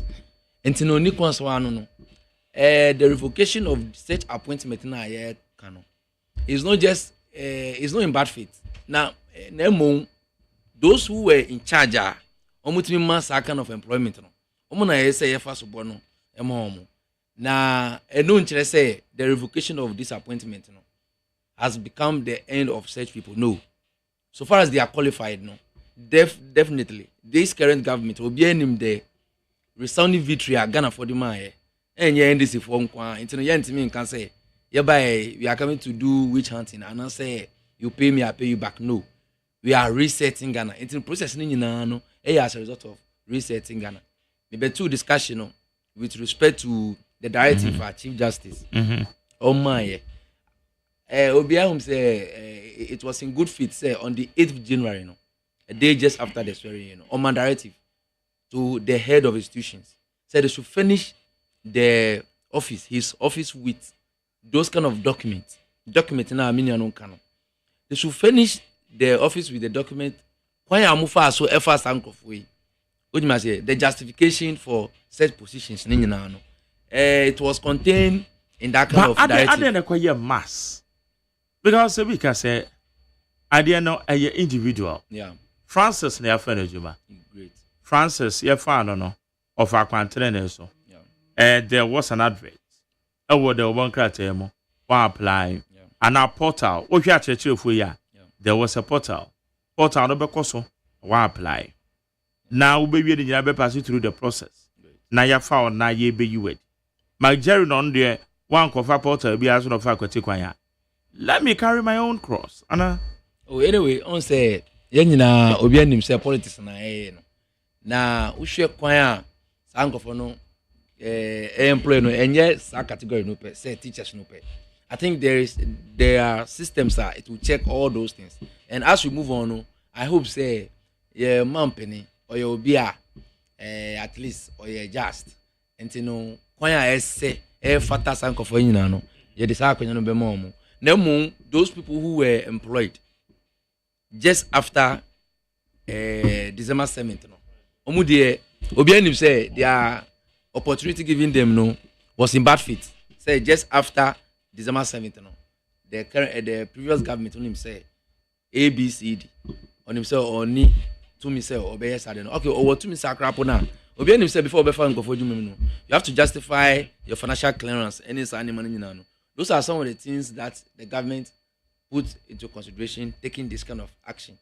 Proud to the directives, employer, proud to the time now, yes, stipulated say when these people fall beyond this time, we are redrawing their way. The same government, previous government now, and then more Makwenya. And me sure say it is in good faith. The steps taken by the current government, say to revoke most of this appointment that was done perceivably say Obianim say it was in bad faith. Maybe a financial clearance due process any animal will come to bear if the full complement of the finance and everything has come to play. So I think that's the process of resetting Ghana. So it's part of the process. Yeah, part of the process. As you mean, into your banner, those are when we are affected, fine. Now, when you are normal, I reapply or something of that sort. Well, yeah, it's part of the reset agenda. Now, we resort to the old system of doing things politically, or mine. Now, I wouldn't use this as a beer. We are shielding our people, and I say we are creating opportunity for our people to get in. Even for some of the ministers, my M people, or you're late to the swearing in you have to skip here. That should show you some level of commitment to due diligence by your company, JDM. What you must say? I think I can see the people perceive to be NDC for a bima and an issue you bet me aka so near ye and yet a compassion idea. So far as we are making sure we are resetting Ghana, following the due process there. I don't think there should be a cause for alarm. Yeah. Okay. How you need 100.9 on the Facebook Live. Where you say Isaac Tete lawyer. Also saw this man. Oh wait, your message, Papa. Where you say McJerry, and what you like? Where say hey, this MVP man party? You can lie. Where you say where you Mahmoud? What? Mahmoud Kumasu Bansama. Also, President Mahama strongly rejected claims and assertions that his government would dismiss recruits from the security agencies before the election. GM assured Ghanaians that his government would not sack any recruits. Now the story changes immediately when he assumed power, resetting Ghana agenda indeed. Kwaku Boateng, I'll say good evening to you, McJerry. The truth of the matter is this revocation of appointment is nothing new, but we all are hoping that it's on a good cause and not to pave way for their own interest. Okay, so Doche, coming back to you, Yasha your mampany, ne your friend is saying, the answer declaration Yasha the revocation of certain appointments. Ayaka Hwase. OSP. Any a year Urakeno Furata. And 2, the fight against corruption, any accountability. Agyeman penye is in so. Say obeye. Na a kind of 4 thematic areas are the inaugural speech or kanye a woman. Is it making a headway? We share a year OSP. Kwanya offer so, especially on the Urakeno Furata. And also, is it something Wibeka says in the right direction? Yeka say we in every wanted list so all because say the woman Urakeno Furata lawyers actually their breno. Said this time definite date to or the beba. What says anything? Yeah, no question no say say the decision by the OSP say oh ye finance minister no everyone tell listeners no. Now the current commitment I think the minister no have no office say on me Johnny Keke and I say on me for no hundi say the need come say so obey assembly anua. Initially no now he wasn't giving that kind of attention to the OSP. Intina banosa intino we there any form of maybe a witch hunting obi anim say I can or avail himself through the lawyers then he would have found himself on the wanted list. Now campaign Ghanaians move team NDC for on the message no say he's coming to what recover the looted funds and stuff. Operation recover all loots.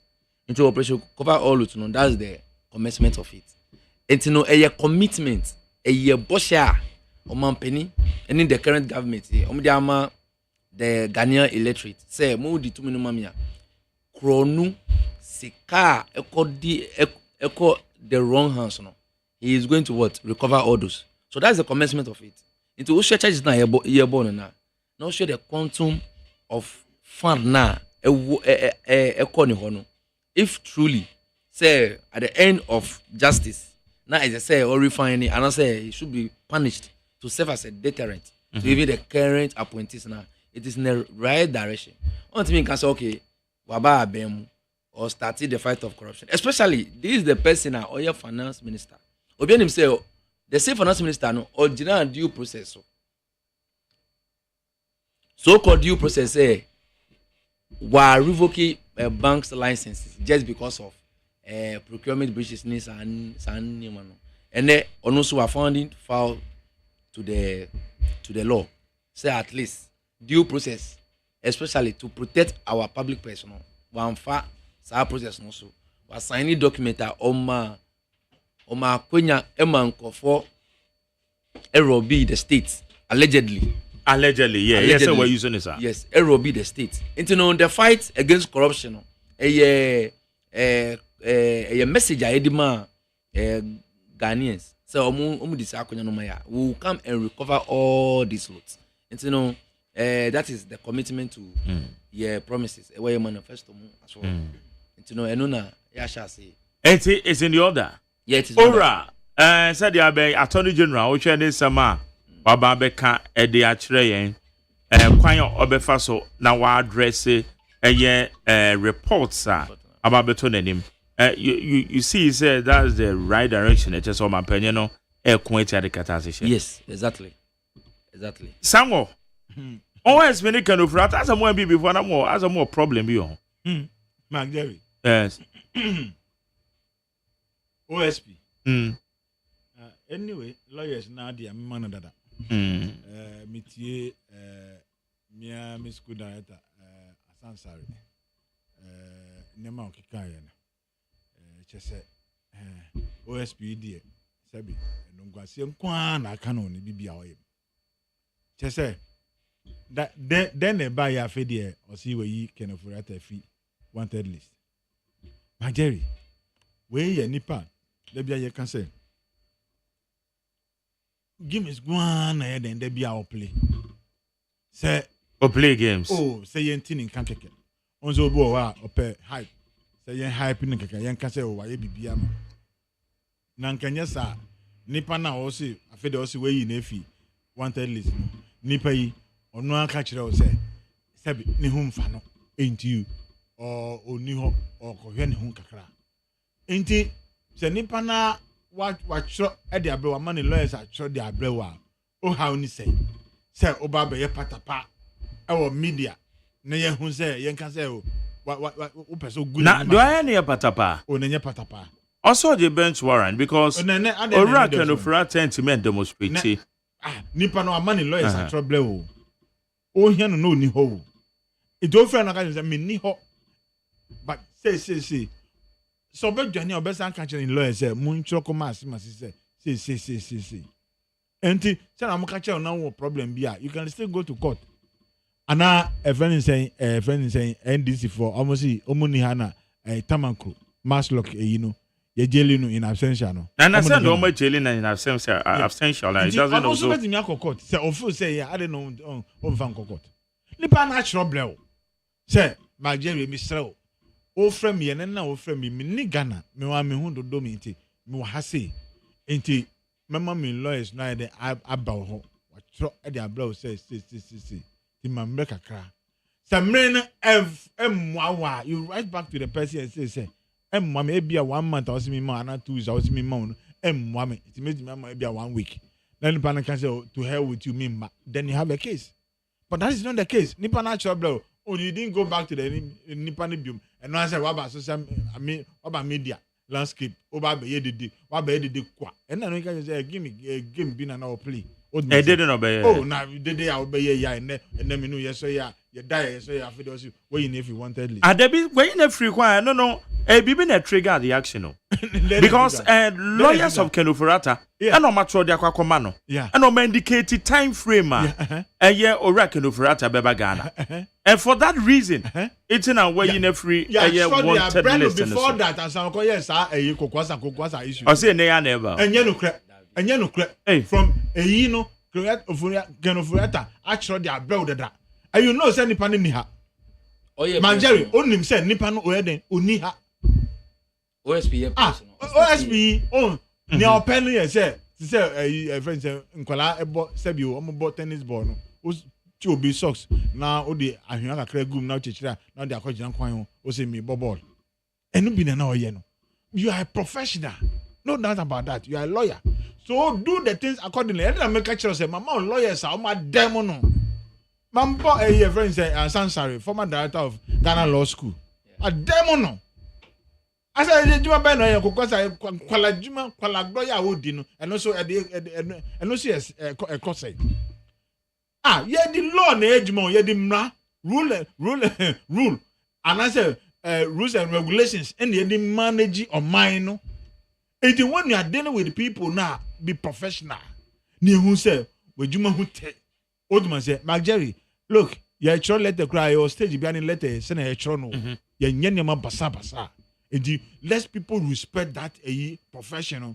respect nunti ehia madam for be o say nunti po na or law no because masa hey see a befro esquire no enya use you until unya na fe dey old ba be say profession now people are yearning to go into Magere by law school now here nipa oh everybody wants to do law it is because a profession be a respect one old man say madam for be o say no any friends expiring date old man say no any retirement age dem sa past 75 years 80 years gonna be court nkwan there you can go and do your job it a profession be a solid a buo the sell omo mudi anim no omo nya opportunity na member say profession in the amaye men nya net say na nkwala bi na omo di agro a form no eno ntina onye lawyer no friend obi my learned friend na ade o de be yaw Magere but the point is say no OSP no based upon intremo de abani nyina no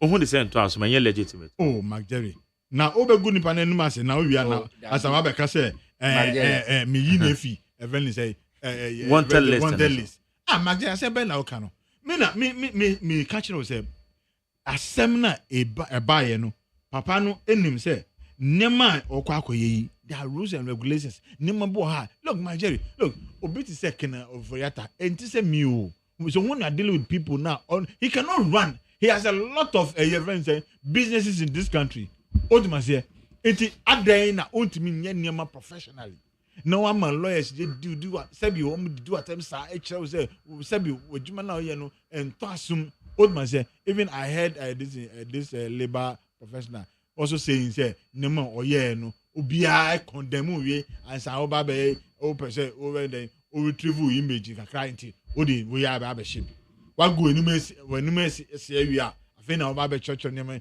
ebe ye den ebe clear ho and say ebe polish ne kakra o image no wa say no eno ntina friend say madiami do say yes fire no and yes no kan say fire no these are friends say lawyers are with good standing now say they know exactly what they are talking about old man say ono so wa dibida enti oye nema bi to kan say na sabi who the good professional people are yearning we are yearning to get there no Magere enya easy o old man say so we be call lectures near more 10 cases already aside the next day classes now here we nya na ejuma o de ba be say ya onim say good professional enim say Magere ti esreno giving the opportunity as OSP no the esreno oye bibi onye no free team na professional the kind of friend is saying attractiveness I work and I say I'm for yearning to be lawyers no enwo ho na money be good professional anima say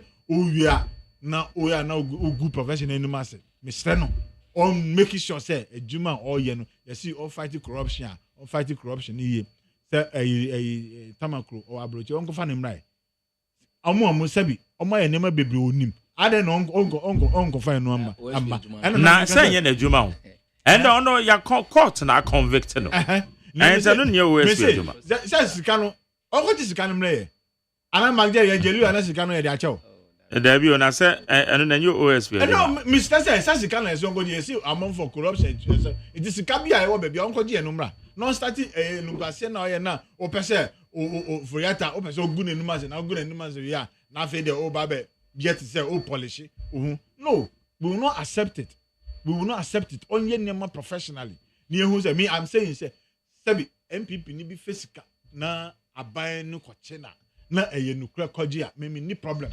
because I believe say say develop o man and then na me can say ora na omo de buy no ora for no bebre yanim say judgment debt collection no omo kan ho bi it is strong say omo pa be yanim yi a omo nye ne yiye no omo may people with your friends saying clear image and I say people with integrity to say omo no ye we now be did you na ohun say bone na aka no ojaya obi ba be didi mbi no or na kiki na yesi or your ora chairman or ora member and yes strong emne na ye wom no how ha me papa anamaza o didi wie na o hwe say obi ba be dibi na no nti chance no sabi o room what man say na o say no say na be obi nya opportunity ni biom I say obi ya pia no fruit dua no wie afa dia dua no ho no de sikan twitwa ho ye smooth say na be ya obi ntimi fruit masro ho biom enu bi na mo ye kire no and that is the worry made me wo sɛ adwuma no si ɛyɛ a yɛnyɛ ne yie na yɛma amanfoɔ nso with integrity ɛnyɛ ne yie na sɛ nyɛ sɛ wokɔfa ɛyi obi a ɔno adidi awi a ɔmpɛ sɛ obi bɛyɛ young ones bi bɛyɛ smart ɛfa saa akɔɛ no bi so a ɔno blocking no na yɛ sɛ ɔno mo na ɛbɛhwɛ so ɛno deɛ woba saa no a sɛ nyɛ Ghana ha anka me deɛ mentii bi da but Ghana deɛ it looks like obi oyɛ bibi na oyɛ smart na oyɛ bibi a nobody go back to check nneɛma a oyɛ yɛ a odi nya osika ana deɛ odi pre nneɛma odma sɛ so Magjerry OSP deɛ Mr. no adwuma na oyɛ no ɔnyɛ no krɔgyen ɛne deɛ obi ni problem so one city no be fan no so obɛgye a ɔnkɔ odi n'akyi ne deɛ I will support him but sɛ ɔbɛyɛ nneɛma to kan say minyɛ nneɛma bi na amanfo ntimi ka kɛkɛ ne deɛ Mr. no adwuma na yɛde man no nyɛ saa na adwuma no yɛ den ɛte Magjerry Francis answer my question for so now we can yes na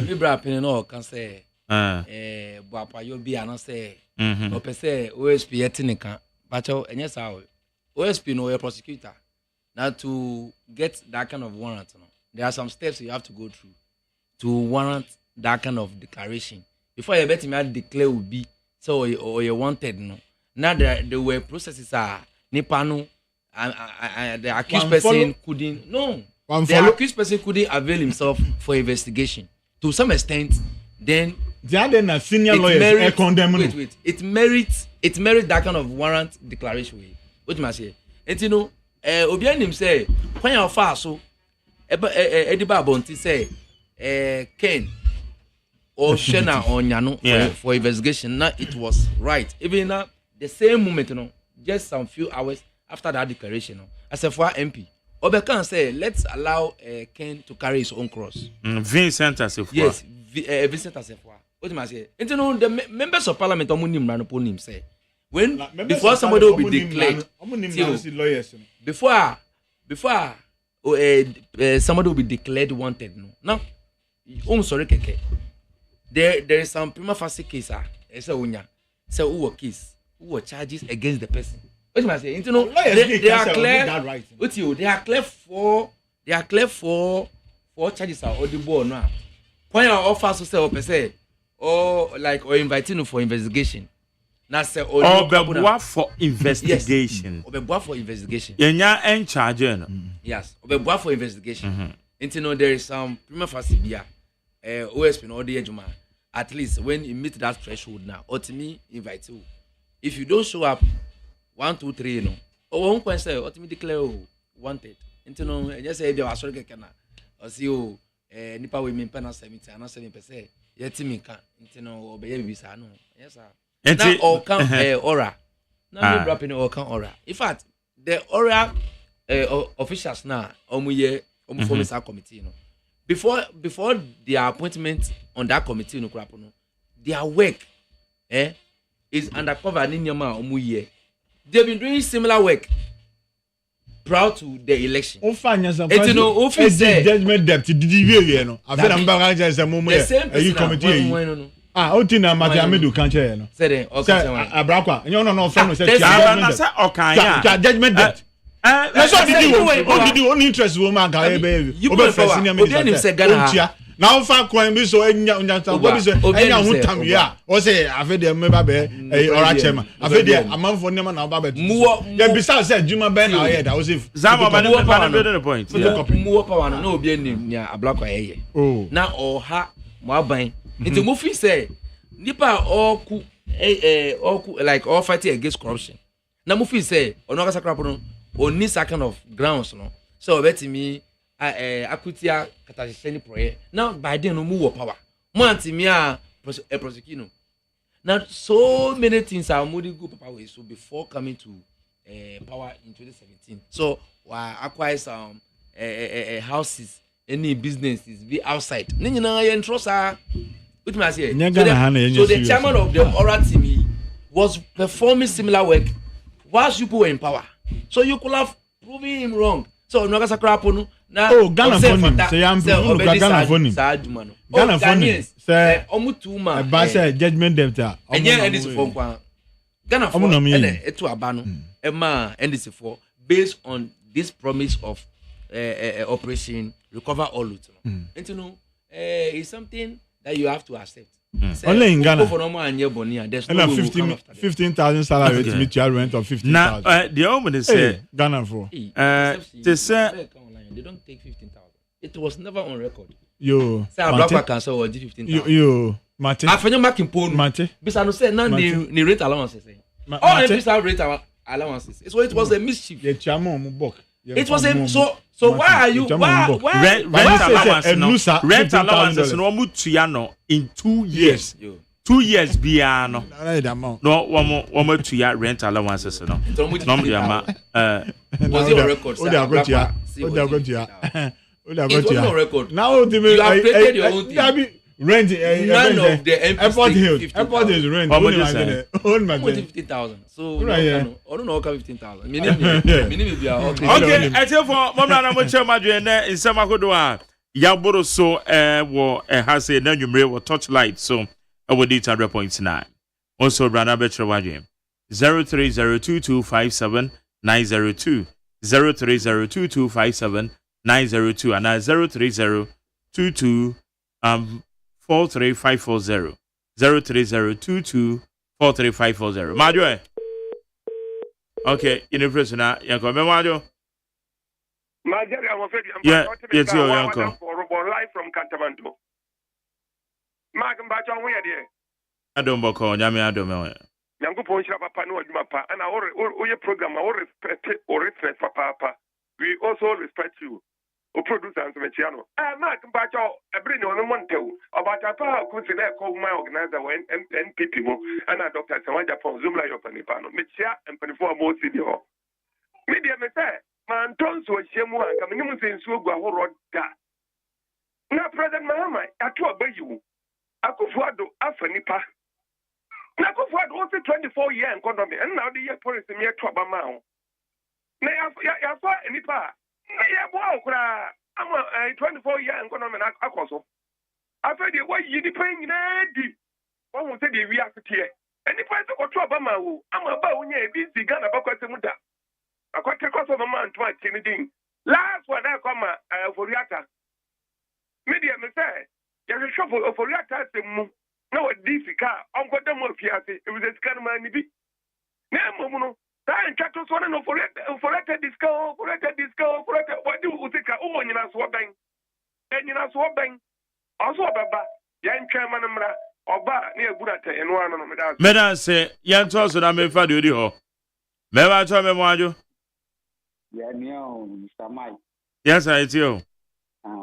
Listen, Yame kind of a mamma, send one where Dixon access. Yeah. It may so be by Abia Memphis, Manin, you want to say, as I say, only a demedy, Maoni, you know, be who said, way a jeopardy, way, battle, what true persona, yet the cock of Troa, I just have some mercy, and now, one of the years to the and only dear, a year into the constitution, only a year be faster, I don't know.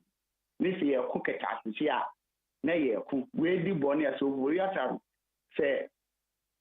Emrani Dinwa, fee, Jelly, Jelino. By morning, yes, you should say, we a jawi, we a jawi, and only and yet you will say, send your mind of course, you be a smooth, Jenny, do not tell when I air come amount with you. Yeah, when year, you know, bet to them, I'm a Yaji Ewa. Me, I'm meeting your coming. Medan Siano, so the idea about me, but my joy. My Jerry. Yes, sir, you do. Russia or Jamestown. The special prosecutor, no mere woman, no oil, no media in Jaffa. The also be ISB office. Na open in Commoa. If I also on your evidence. One, number two. Yakata will say, Nipan, what better permission say, or your doctors. Oma obia hu se oyare wo wa mononi ade na utumi ko ho kede oye mama de nu elope asem nu utumi ko America akodi 2 years 1.5 year ed report bae onupo bia nu evidence bibia akodu bibia yesi asem fufuro Ada na unye no sa. But one man nipa no wanted. Wanted no why invite no waba. What take na no ma asem. Na what man da say o ma be visit you na o mba na wagbani. So the never be mu dey politics and you fine. After the Attorney General nso nipa ni nyina o je jo mu ni nyina evidence wo at first the ambulance no test it wo one no call ambulance no buy yes ana yensu ye young su ye this anyama we a anya the one we na the owo prison no ye call you mu nyina pie no asi bye bye. Okay, also me that say Majo. Good evening, Honorable Majari. Yeah, you too. But you're from a brighter because I'm afraid I was okay. Your best special prosecutor say man in fact Ghana for India grow because you near praise you be fighting corruption.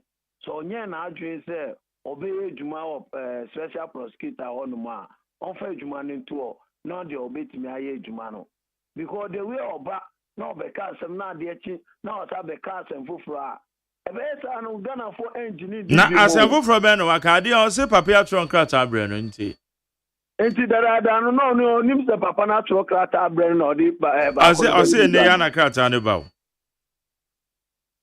ye be sere no ye sere ne pa onye djuma ga ehun beti a Ghana for be nye jide e wo no mu ye mpesa obetu anasem bia a kire Ghana for Meda say and also the other but do you want Majo?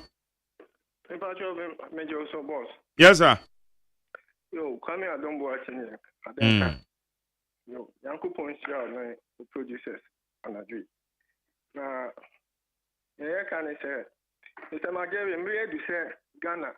The best say, you're penny for a yato about mom. On best say, I'm over my pay any attention in a bamboo papa akoso. And don't say, you don't have papa Kenoforiata, Nepan so ano. If you say, Eshenia Kenoforiata, aye or my year, Nanado, a mambu, ebe a mambu boni na itna, we are Kenoforiatas. And yamo ye, nipa, oma fa Kenoforiata and some if it's a gina, Nisha boni so. And don't Nia waji enam no so amagana yankwa yanim no say you demand accountability every sanipa no if you say amayofo ni say answer na ibenya the good system no ese say obi ye boni a ye twe na so and oforiata on saying obi a wo man mu that's it Beba so Majo. Hello, good evening, Magdi. Yes sir. But so make us about make us free afin and compare. Me pacho Magdari. Say the Ghana kono akọ bi to say a politician somebody ya change their grow. Especially communicators no. Mo bet na ho mo be say asema mo kan last 2 years, last 3 years in yiti. Enti no mo fire for granted. Atisa o say so e woni pechi a yade. Now so so woni pechi a sade. Special prosecutor ejima oye no ni kwa so ano no mudi John Dramani Mahama edi no court ha no sa mudi abo papa na se Ghana for need a ho you need a ho papa se one chi papa no a and the demonstration nkan ye wa Ghana ha ena e fe ne sen abo aben ebeka say Kenoforiata pese eto omoto ni bank no enu ko pele the whole chain no okay mo collapse bank no magdada edu me bia mo police mo fa serious akra asam mo fa na massage mutra manoko mo kai o mo nsima mo kikan no mo kai o mo so mo ana mo kikan nti no bia mo de ye o mo no kwaso sa michia honorable market no go pam PC Madam, say me follow us callers. Me bacho me Majo.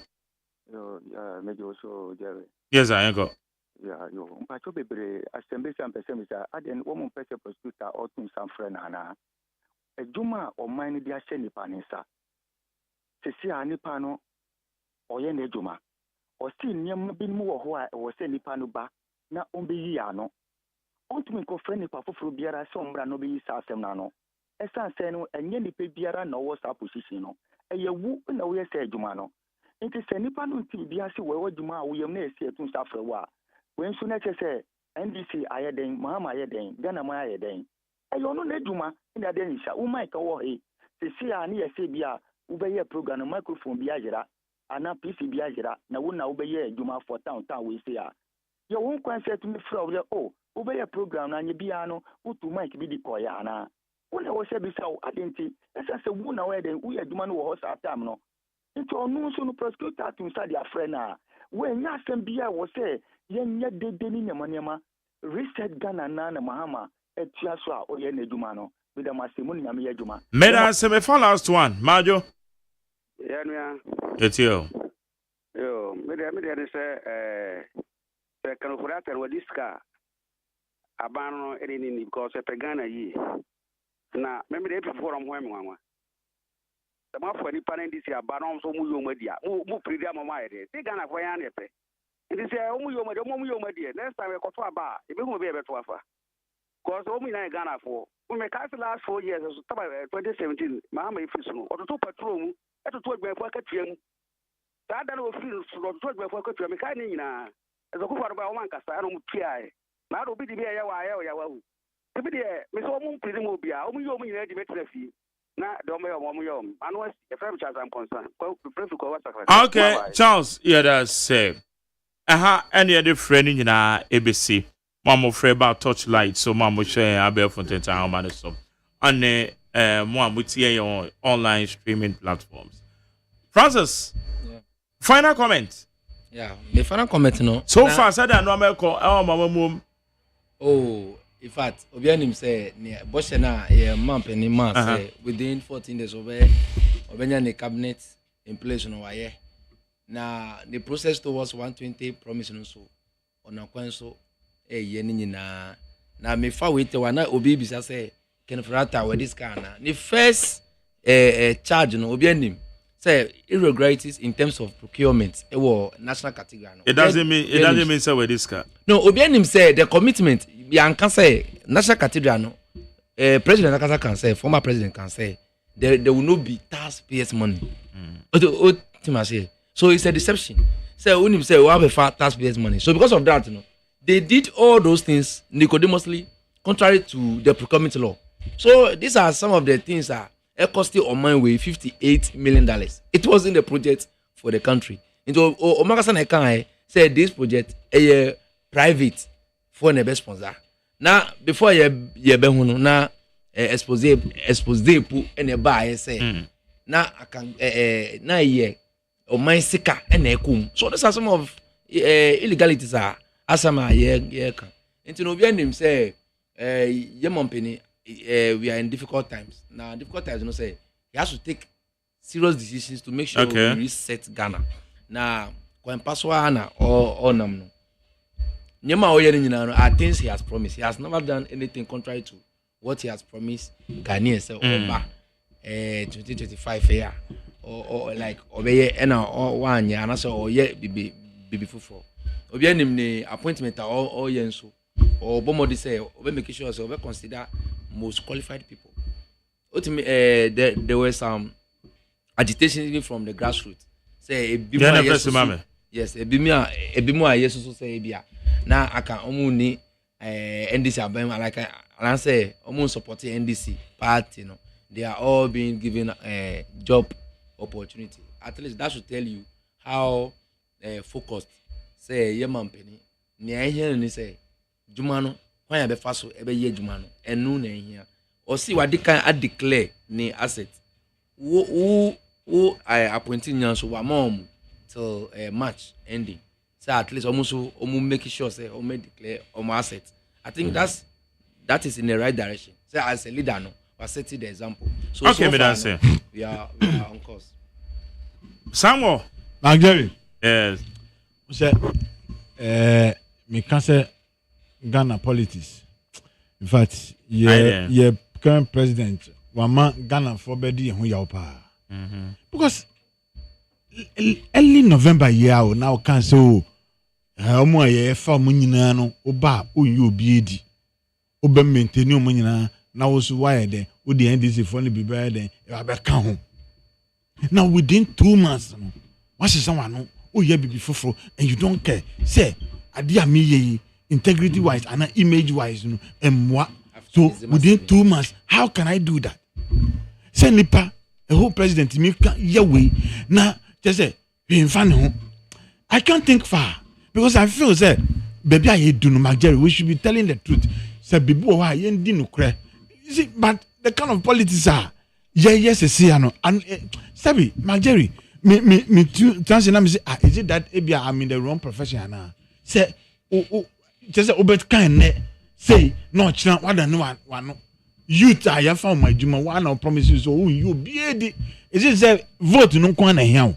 and no tin na o kan sa de youth vote no kwa na hia and within 2 months we win about we ya obama mu can list say o person o di no kria and can list mom wo because you can yen chair o so whether can 2 years be 4 years be 5 years be a na be ka say be na refi but when they less than 2 months na niam ade a o kan say wonye no eno na wo ye what kind of leaders do we have in this country? I think say obi man so a nkan we no enough say the youth to say we don't trust him to be a president because seriously I actually say obi timi kan at that level no utimi kan something utimi kan say we mean yeah now a new 3 months within 1.5 months now no one someone no now you are doing the opposite now say you don't even care untima bi ama youth no say asema me use human but suppose say to mo fam na mo say any penny be am due process na Jerry eno na make say eno de me pese meti Jerry o me pese meti until you say we say me pese eno de Jerry what you are saying is say it means that because you see public sector and say see you one extra because public sector events local government ni other one baby na to ata na one how local government and back a public center and na to ata local government omo be kan omo be try interview no my ye no so amagja immediate me can say what the fan say ye fan no face value say am partner on kan no no kra Jerry no kra ade na unja nipa no na o ye ejuma na wako ye investigation na se bibi totima wo yi nipa na di eno no obi abeji atum because who call some of the institutions in Nigeria who fail mathematics are here for our secondary school level they go back to check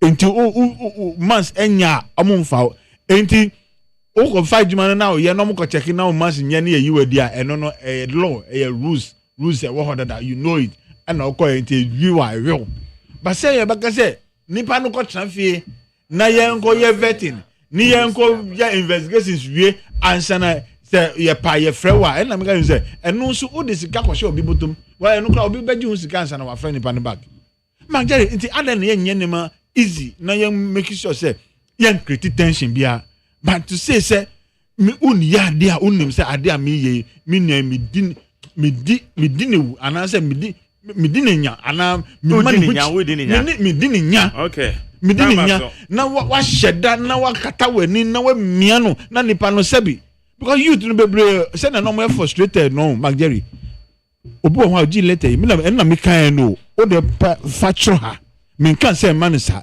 but youth no be why man letter ya Jerry ko do fi a o mpie biom me na me kan no mo de mo maki wo no say yeah I know the youth the kind of a desperate omo aye no a omo de nya adwuma ya obi wo ha pressure opagiare ni lifetime na we nya giare na o ka je say me yi na dia Jerry do you know the torture odima sa akwala no woni fie okay madam Samuel presidents omrebium na we nkia de anoya ya abusia na nwumre wo mebe ka me ho William Samuel oye member of the MPP National Communication Team, former vice chairman, first vice at the New Patriotic Party, our Kaikwe South constituency on our turning canum.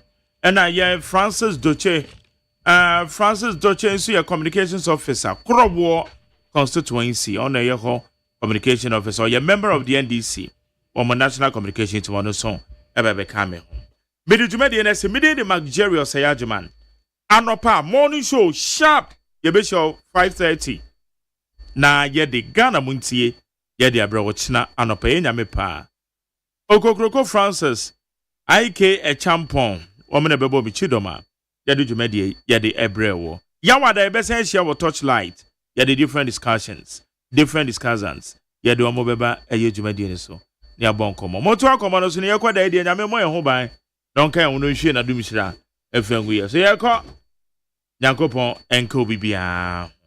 Yeda se we